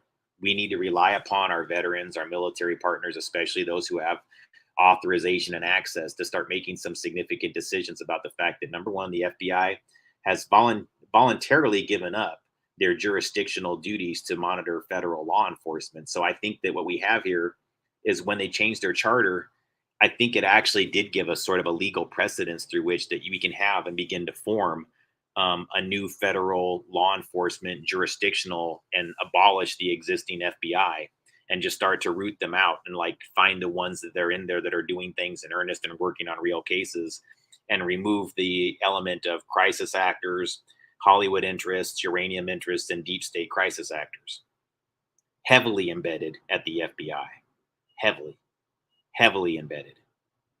It's a huge problem because I brought real issues to their table and they did nothing, nothing. And that was politically motivated. And federal law enforcement should never, ever, ever involve anything that has to do with a political party. It's just the law. The law is pretty black and white. It has a direct interpretation. It shouldn't matter if the person that broke it has Republican leanings or Democrat leanings, or libertarian or independent or anything. It shouldn't matter. Race, creed, religion, political affiliation, none of that should matter. It's, did they do it? But with the FBI, it's like, well, no, it's that person. So no, we didn't even see that. See, we can't function that way. And they're doing it that way.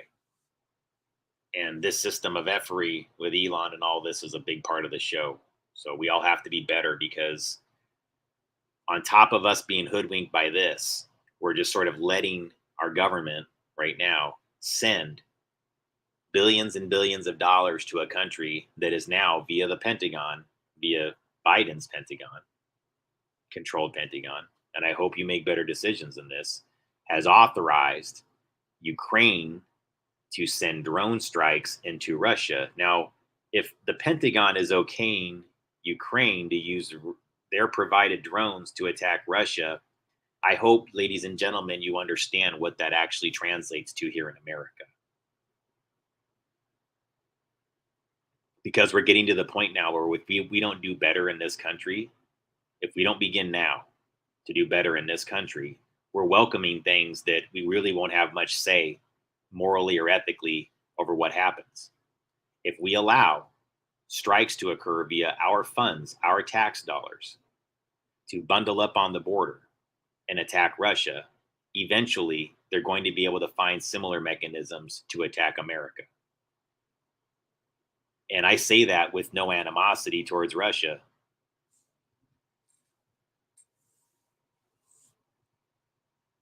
Being real with you, but I'm not the president. See, I can't reel that in. If I was, I would, to the best of my ability. If I could, I would. If I had any access to that type of power infrastructure, the only thing I can do is through my mechanisms of influence, explain to people on that side that I don't believe that the people that are doing this truly represent America's interests. And moreover, I believe they're part of a very small percentage, that if we all work together as a collective global society, country to country, citizen to citizen here in America, especially, because we need to do most of the cleanup here in America. We can't have outsiders do it. Like, we have to show some internal accountability. But what I'm telling you is that we should have been accepting help from the outside, from people that were trying to give it to us for a long time. Case in point, Russia is really not our enemy most of the time. They actually give us good intelligence. You know, if you want, you guys, you can go look it up on Google now, but go ahead. Boston bombing, just look it up. Google Earth, and I'll find the article now if you want me to. But not Google Earth, but Google. The Boston bombing, Russian intelligence tried to warn FBI. And you'll see Russian intelligence did warn America in advance. Not because they did it. No, they didn't. They warned us that it was going to happen. And typically, because it's being planned from here inside America to do to Americans, to psych us out and make us hate other people, the people planning that are going, no, Russia, we don't need your advice. Because they're the ones planning it. Because what are they trying to do by having two guys with Russian lineage bomb Boston? They're trying to create anti-Russian sentiments to make it look like Russians want to bomb us and attack us. And talk to anybody, or just look into reports, guys. What's her name? Fiorella Isabella, I think is her name. She's like one of these RT America people that used to be in the States and started, and is pretty pro-Russian. She's got more of like a pro, I don't want to put words into her philosophy, but she tends to like guys like Castro, and she's not really that, she tends to be more pro-socialism, I'll put it that way. But she does have some pretty good observations on the American empire and the way that we're all sort of hoodwinked. So even though I don't agree with her position on certain things, I do find that she's pretty spot on actually pointing this exact thing out about like how there's people that are like that here in America, we just don't seem to really understand who our real enemies are. You know what I'm saying? And it's so easy for us to blame Russia or blame China or whatever else like that. But we don't seem to get that the people that we're assigning hero worship to are really part of the ecosystem that is hoodwinking us and fooling us. And guess what position Elon Musk took towards Ukraine? An anti-Russian position. He was actually trying to supply them with satellite links. See, the guys, you need to start looking at follow the money. Who benefits from conflicts?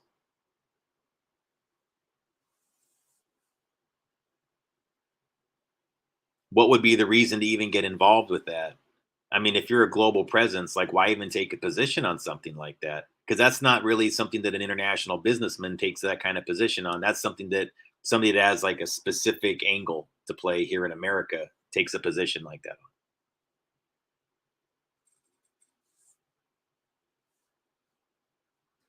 Well, yeah, Michael Keith.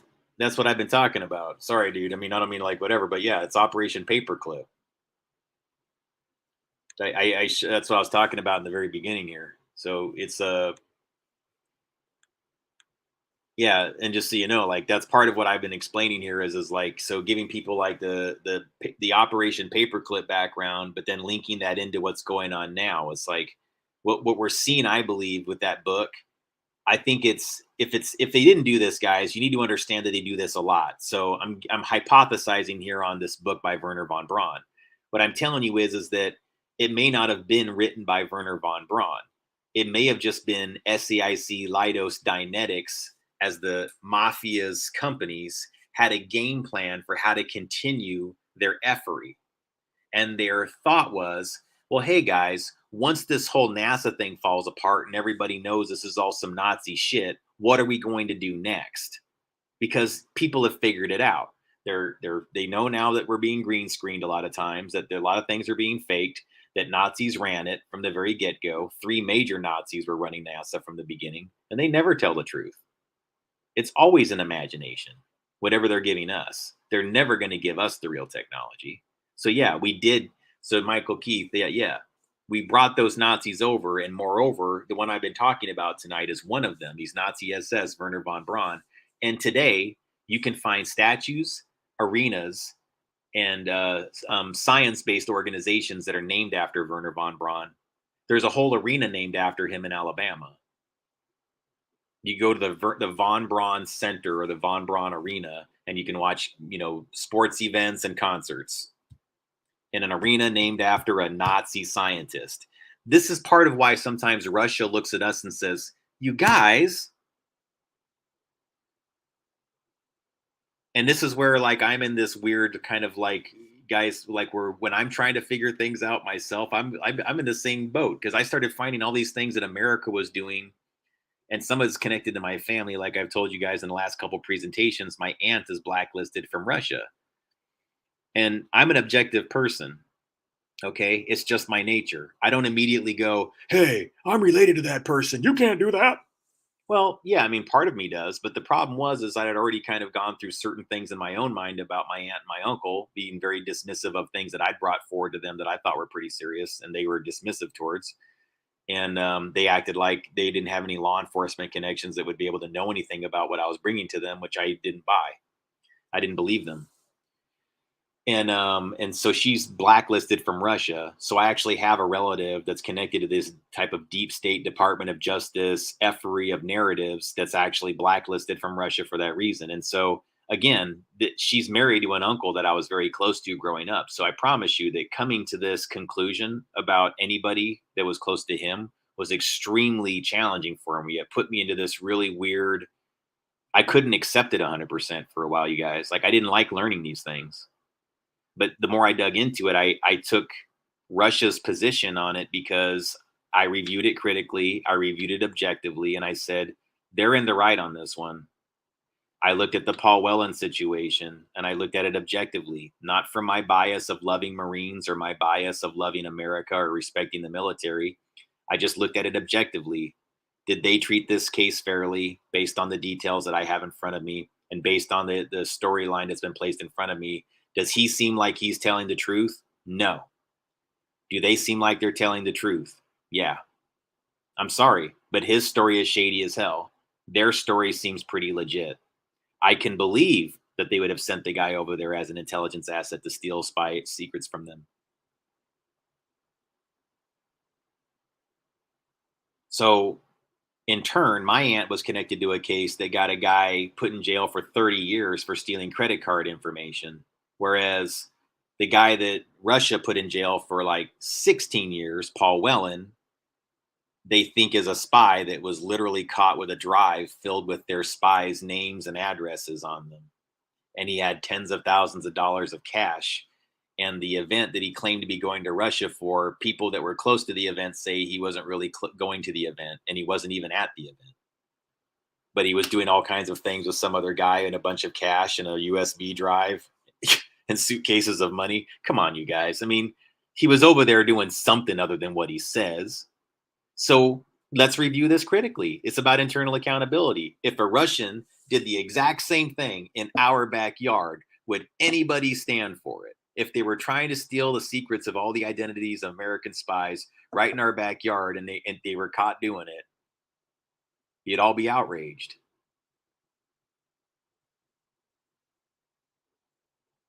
And you'd want the person to serve some time, right? Hey, you're trying to get the identities of some people, like you're risking their lives and their families' lives. Okay, well, that's what Paul Whelan did to Russian citizens. So, look, guys, they had the right based on what happened there. They were playing a chess game. Our intelligence services played a chess game and they lost. They got busted. They shouldn't have been trying to do that. As a result, they're paying the price. One of their guys is in jail over there. Now, next time, maybe don't try to steal their state secrets.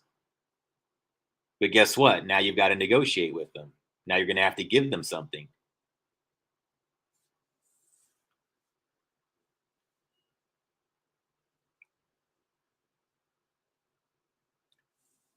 So what's the solution? I've kind of presented a lot of my solution, to be honest with you, and I feel like our solution is a non-interventionist country. I get that's a little bit too simplistic. I understand that.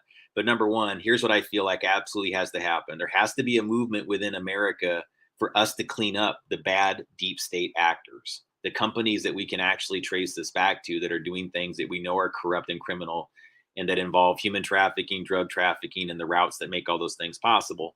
What I'm explaining to folks is that based on the information that I've given you about IT and IS routes, there is absolutely nothing that can be done relative to human trafficking, child abuse networks, anything that's dark web related that involves child exploitation or images or video files being transferred. Remember what I told you earlier. If you're an anon or a hacker or something like that, you're always in the sandbox of SAIC and Leidos if you're here in America. That would include people that transmit images of child pornography. You are always in SAIC Leidos' sandbox, which begs the question, wouldn't SAIC and Leidos know? And they would know exactly where it's coming from, who it's coming from, where it's coming from, no matter what that person did to conceal it. I promise you. So the problem originates with them, because my guess is when they locate somebody that's into these things, they're not going after them. They're using leverage to recruit them to become part of a larger network that continues this type of thing, which is why the problem never gets solved.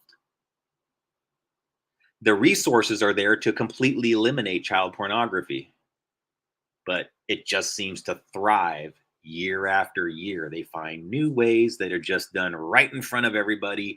And then now everybody figured out that they were doing it right on Twitter in front of everybody and right on Facebook in front of everybody and right on all these other things in front of everybody. So they had to come up with this new narrative. Dun, dun, dun. I'm Elon. I'll take care of this for you. Really? Really? Fine, guys. See how it all plays out if you want to. What I'm telling you is you don't have the time. We as a country don't have the time.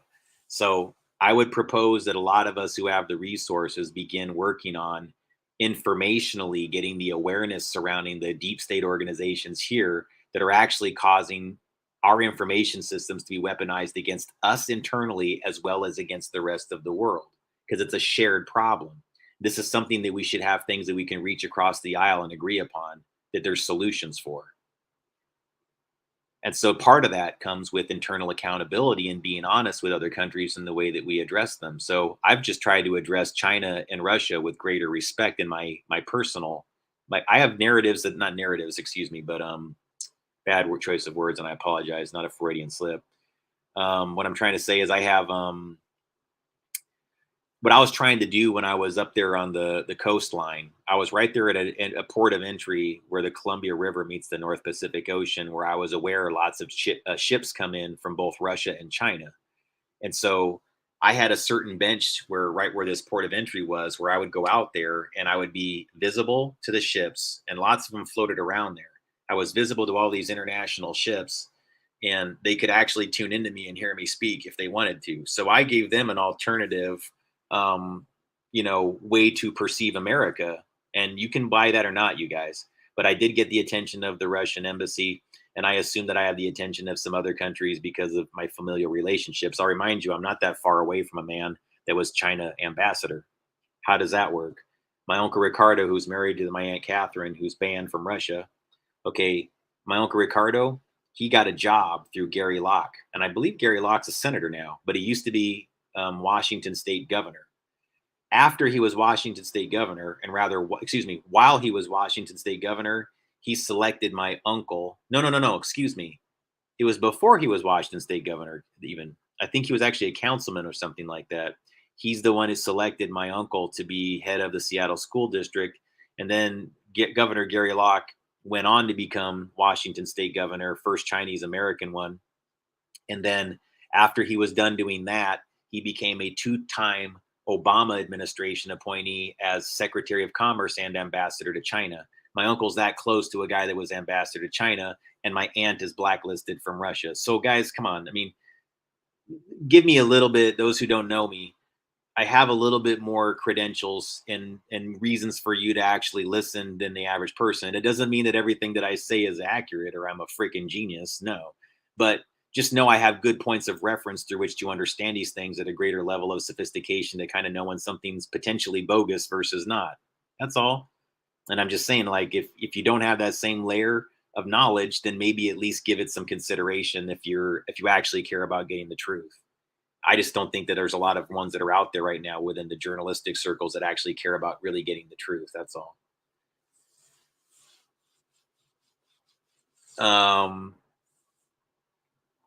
But that's what I did, guys. And I really tried to make it so when you say, what are you doing? Number one, I believe in, look, there's two layers that I believe you have to approach these things from, and they have to be non-physical and physical. So number one, yeah, prayer means something. Thought-based things and intentions mean something. So yes, you have to focus and concentrate on the thing you would wish to manifest or the thing you wish to be placed into physical reality or the things you want people to understand better. So I do have meditations that I do. I focus and concentrate on things. I use crystals because crystals improve the flow of the energy that goes between the crystal-lined pineal gland, where all of your thought form entities and bions are. You'll get a factor of amplification by holding on to crystals or having crystals near you. This is something I actually believe, and I think that that's the science of how it works. Light attracts to light. Water goes to water. Crystalline structure goes to crystalline structure, like magnetically.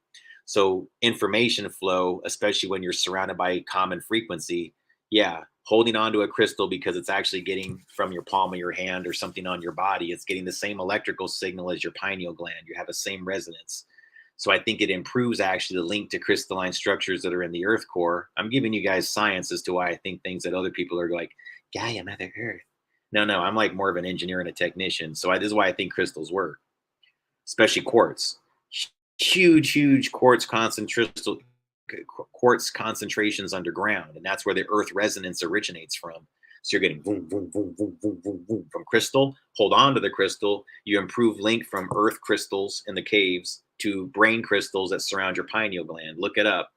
Your pineal gland has piezoluminescent, like little tiny piezoluminescent crystals that surround it that help facilitate the 3D projection that you wind up creating. That right now you're seeing me, I'm seeing you.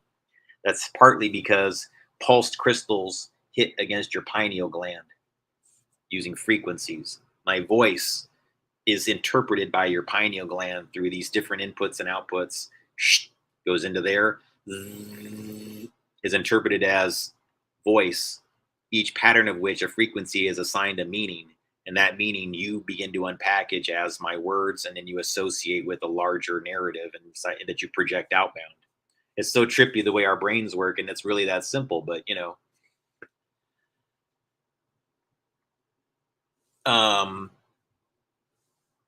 so let me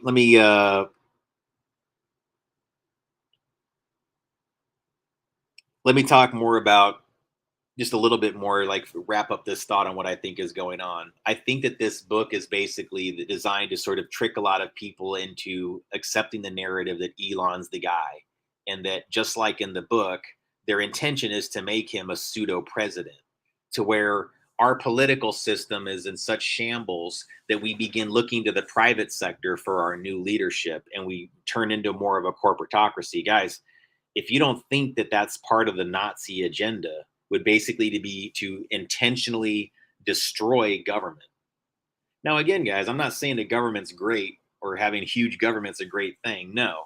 But I believe that ours is being intentionally sabotaged by people that want to replace it with something that'll be run by their chosen ones, their Elons.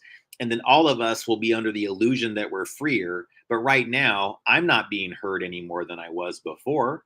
I'm every bit as shadow banded as I was before because I'm not kissing the ass of the chosen leader. And the ones that are kissing the ass of the chosen leader are going to get their images put up on Times Square.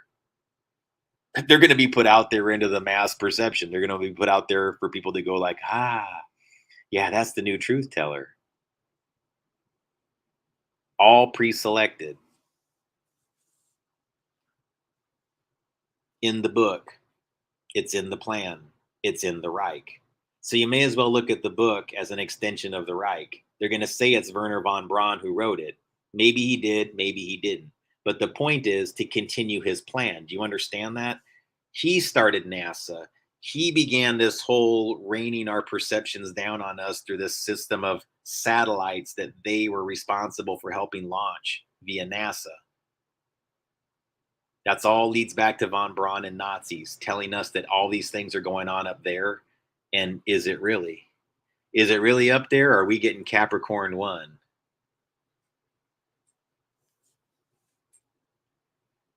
You know, someone said, I think outside the box here in the channel. And I promise you, I'm not thinking outside the box. I literally was forced into these conclusions because the narratives I believe that have been presented to us as reality, the box makes no sense. The box isn't even forming the structure of a box. Does that make sense to you? I mean, like, these people are outside the box. Shit. I mean, the box isn't even the box.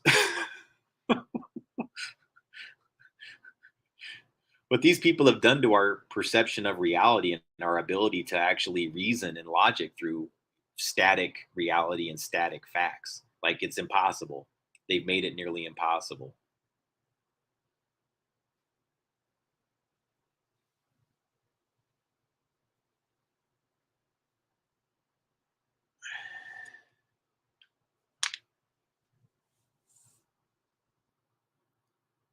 So so what do I think the solution is? So again, I believe strongly in externalizing my intentions. And so, like, it's one thing when I do things within my psi ability involving focus and concentration and things that I can do relative to astral communication. And here's the thing, guys. That's important to understand, like, that those things can happen. But it's not like doing things in that realm. It's only so valuable if you don't bring things. It's one thing if you have an experience in the astral that solves problems at a larger scale, but you still have to do something in your daily reality to make that happen. So you can't just go like, hey, I had this lucid dream where I met with so and so and we agreed that this was going to happen. No, you actually have to do something within this realm, outside that dream, outside that lucid connection, whatever that was within the astral realm. You have to do something here in the physical now that matters, that changes something here. It can't just be one or the other, but both are important, see? And it needs to, if you ask me, it's powerful. It's more powerful, and it's more from your own intention and your own consciousness if it originates from within you and begins from within you and not from somebody else's intention that's passing through you. Well, what I'm suggesting to you is, like, your lucid dreams, if you're having them lately, then they may not be lucid dreams. You may actually be having astral communication. And I used to think that sometimes that I was just having, like, things that I thought I was just having, like, imaginary conversations with people. Like, I realized I'd been astral traveling for a long time and just didn't know. Like, it wasn't until I was an adult that I realized that something that I've been doing since childhood was a form of psi ability. I was clueless to it because nobody was around to train me and tell me that anything that I was experiencing was anything different than the average person. And it wasn't until I started actually having, again, it's important to do things in physical reality. So don't just have a lucid experience or a dream about somebody that you think might have happened or real. Verify it. And that's what I started doing. And I'm like going, well, I'll be damned. Because I wasn't just telling somebody like, I had a dream about you, or, you know, like you and I are talking, and it's like, no, no. Sometimes people would approach me, or I would say something to them, and I would go, and it was like they already knew what I was going to say to them because I had said it within the astral realm in this conversation we had, and so it had already occurred there, and that person acknowledged it to me in daily reality, and that's happened to me with more than a few people at this point, to where I kind of going like, wow. So sometimes when I'm doing that, we're actually talking, but we're not. So, and that's what I call silent mind and silent mind technology. And so I think there's a lot of people right now that can do silent mind with or without technology. And some people have it as an organic ability to do things that are somewhat within the realm of astral communication or even V2K that's wanted and not like forced. Um, that where you can communicate at a more of a telepathic level. And guys, that all exists. So, I mean, you know, making fun of it any longer just doesn't work. I mean, there like 5 or 6 years ago when I was first doing this material, you did get mocked. And I believe that what I've been doing, like aggressively since 2016, has actually helped push the needle a little bit and made things of this realm more acceptable. And it's made it to where it's easier for people to actually hear about and talk about, because I've associated real, tangible scientific data and a consistent pattern of data sets that are common amongst all of psi research. Okay. And it always involves this connection between human brainwave and Robert Beck. I mean, I'm not going to pretend to be the guy that discovered this, but I'm telling you that the thing that I agree with on Robert Beck, especially on, is that the thing you'll find in common with nearly everybody who has special abilities is this close connection between their brainwave, where they're when they're at rest or they're idle and they're not thinking about anything, they're just blank screen. Whatever their frequency at a brainwave level is at that time is very, very close to the Schumann resonance of the Earth. So what I think goes on, and people say that the Schumann resonance has been changing for years. Okay, you know why it's been changing for years? Because Earth brainwave is a summary. It's a product or whatever. I can't remember the mathematic equation or whatever. But what we exist in as the Earth is collective brainwave. It is like one great big giant person that we unpackage as this globe that we're standing on and swimming through their water body content. And every continent is really just landmass. It's like what is that? Gulliver's Travels. It's like that. I mean, we're on Gulliver. The Earth, we should just call the Earth Gulliver. Or else a little bit of guys running around on Gulliver. Why do you think that when you form inside your mother's womb, you're just like a globe surrounded with that embryonic chamber? Because that's what we're in. But it's going to change soon, see? And a lot of things are going to happen in the world that are positive. And I don't want you guys to forget that. I mean, a lot of what's going on right now, so like the reason why the Schumann resonance has changed is because they're changing human brainwave. If you change human brainwave, you change Earth brainwave. If you do something radical to modify Earth brainwave, it works in the opposite direction. It changes radically human brainwave. Why would anybody question that? Why would that not make sense to anybody with any amount of logic and reason in their mind who understands even the most basic things? And scientifically, like this should be something that I shouldn't have to sell anybody on. If you manipulate Earth resonance, it will affect people's brainwaves. If you manipulate a whole bunch of people's brainwaves in one concentrated spot, it will also affect Earth resonance in that spot.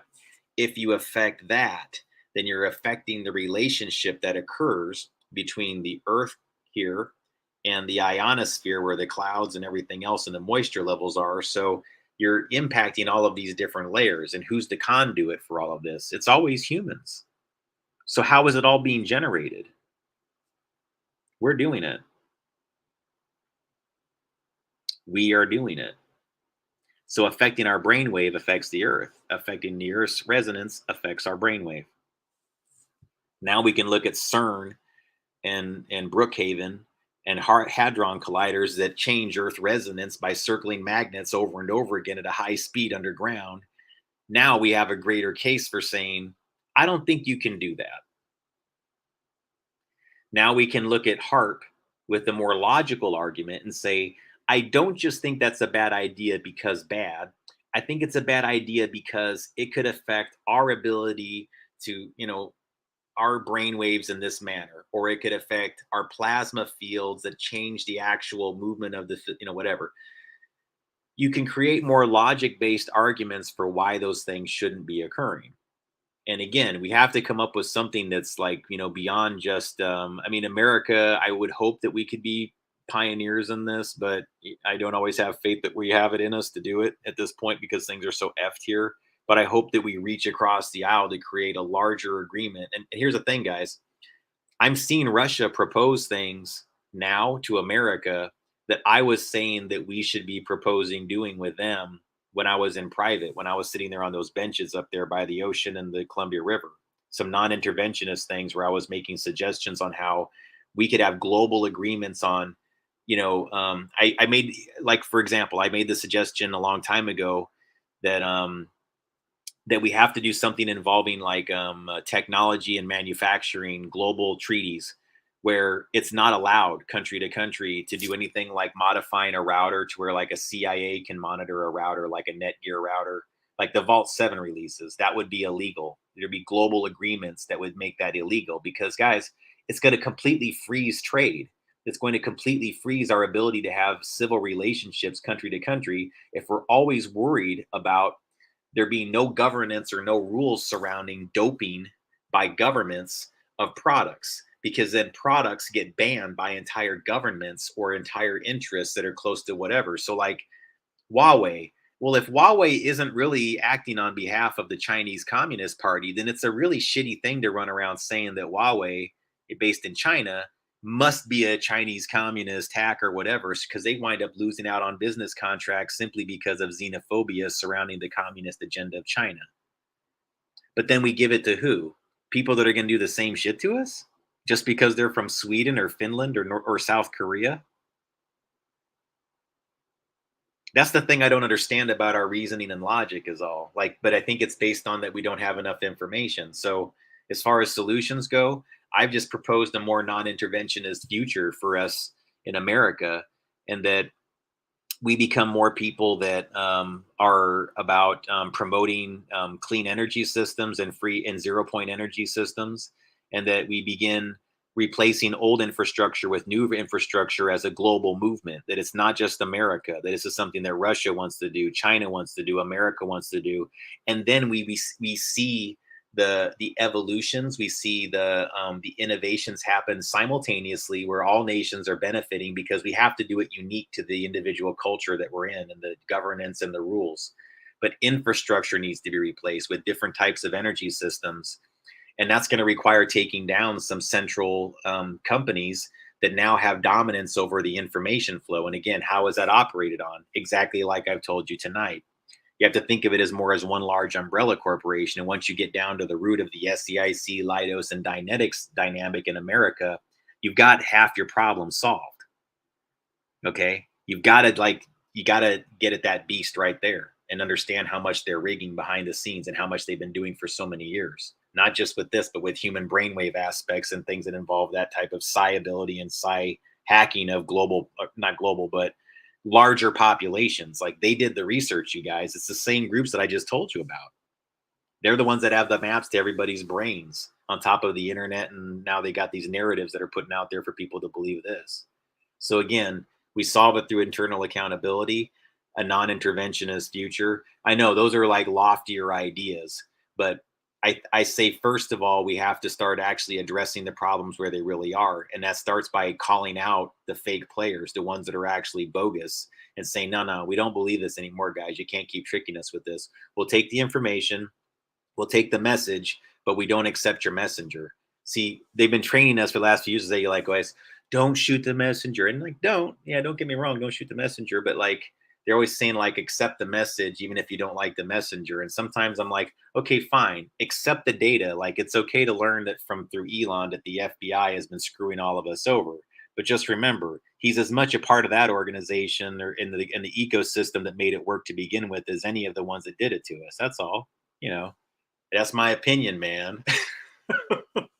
But it's not one rooted in lacking research. So Well, thank you very much for joining tonight, folks. I appreciate you. And, that pretty much wraps it up and everything like that. You can contact me in the details below. Have a good night.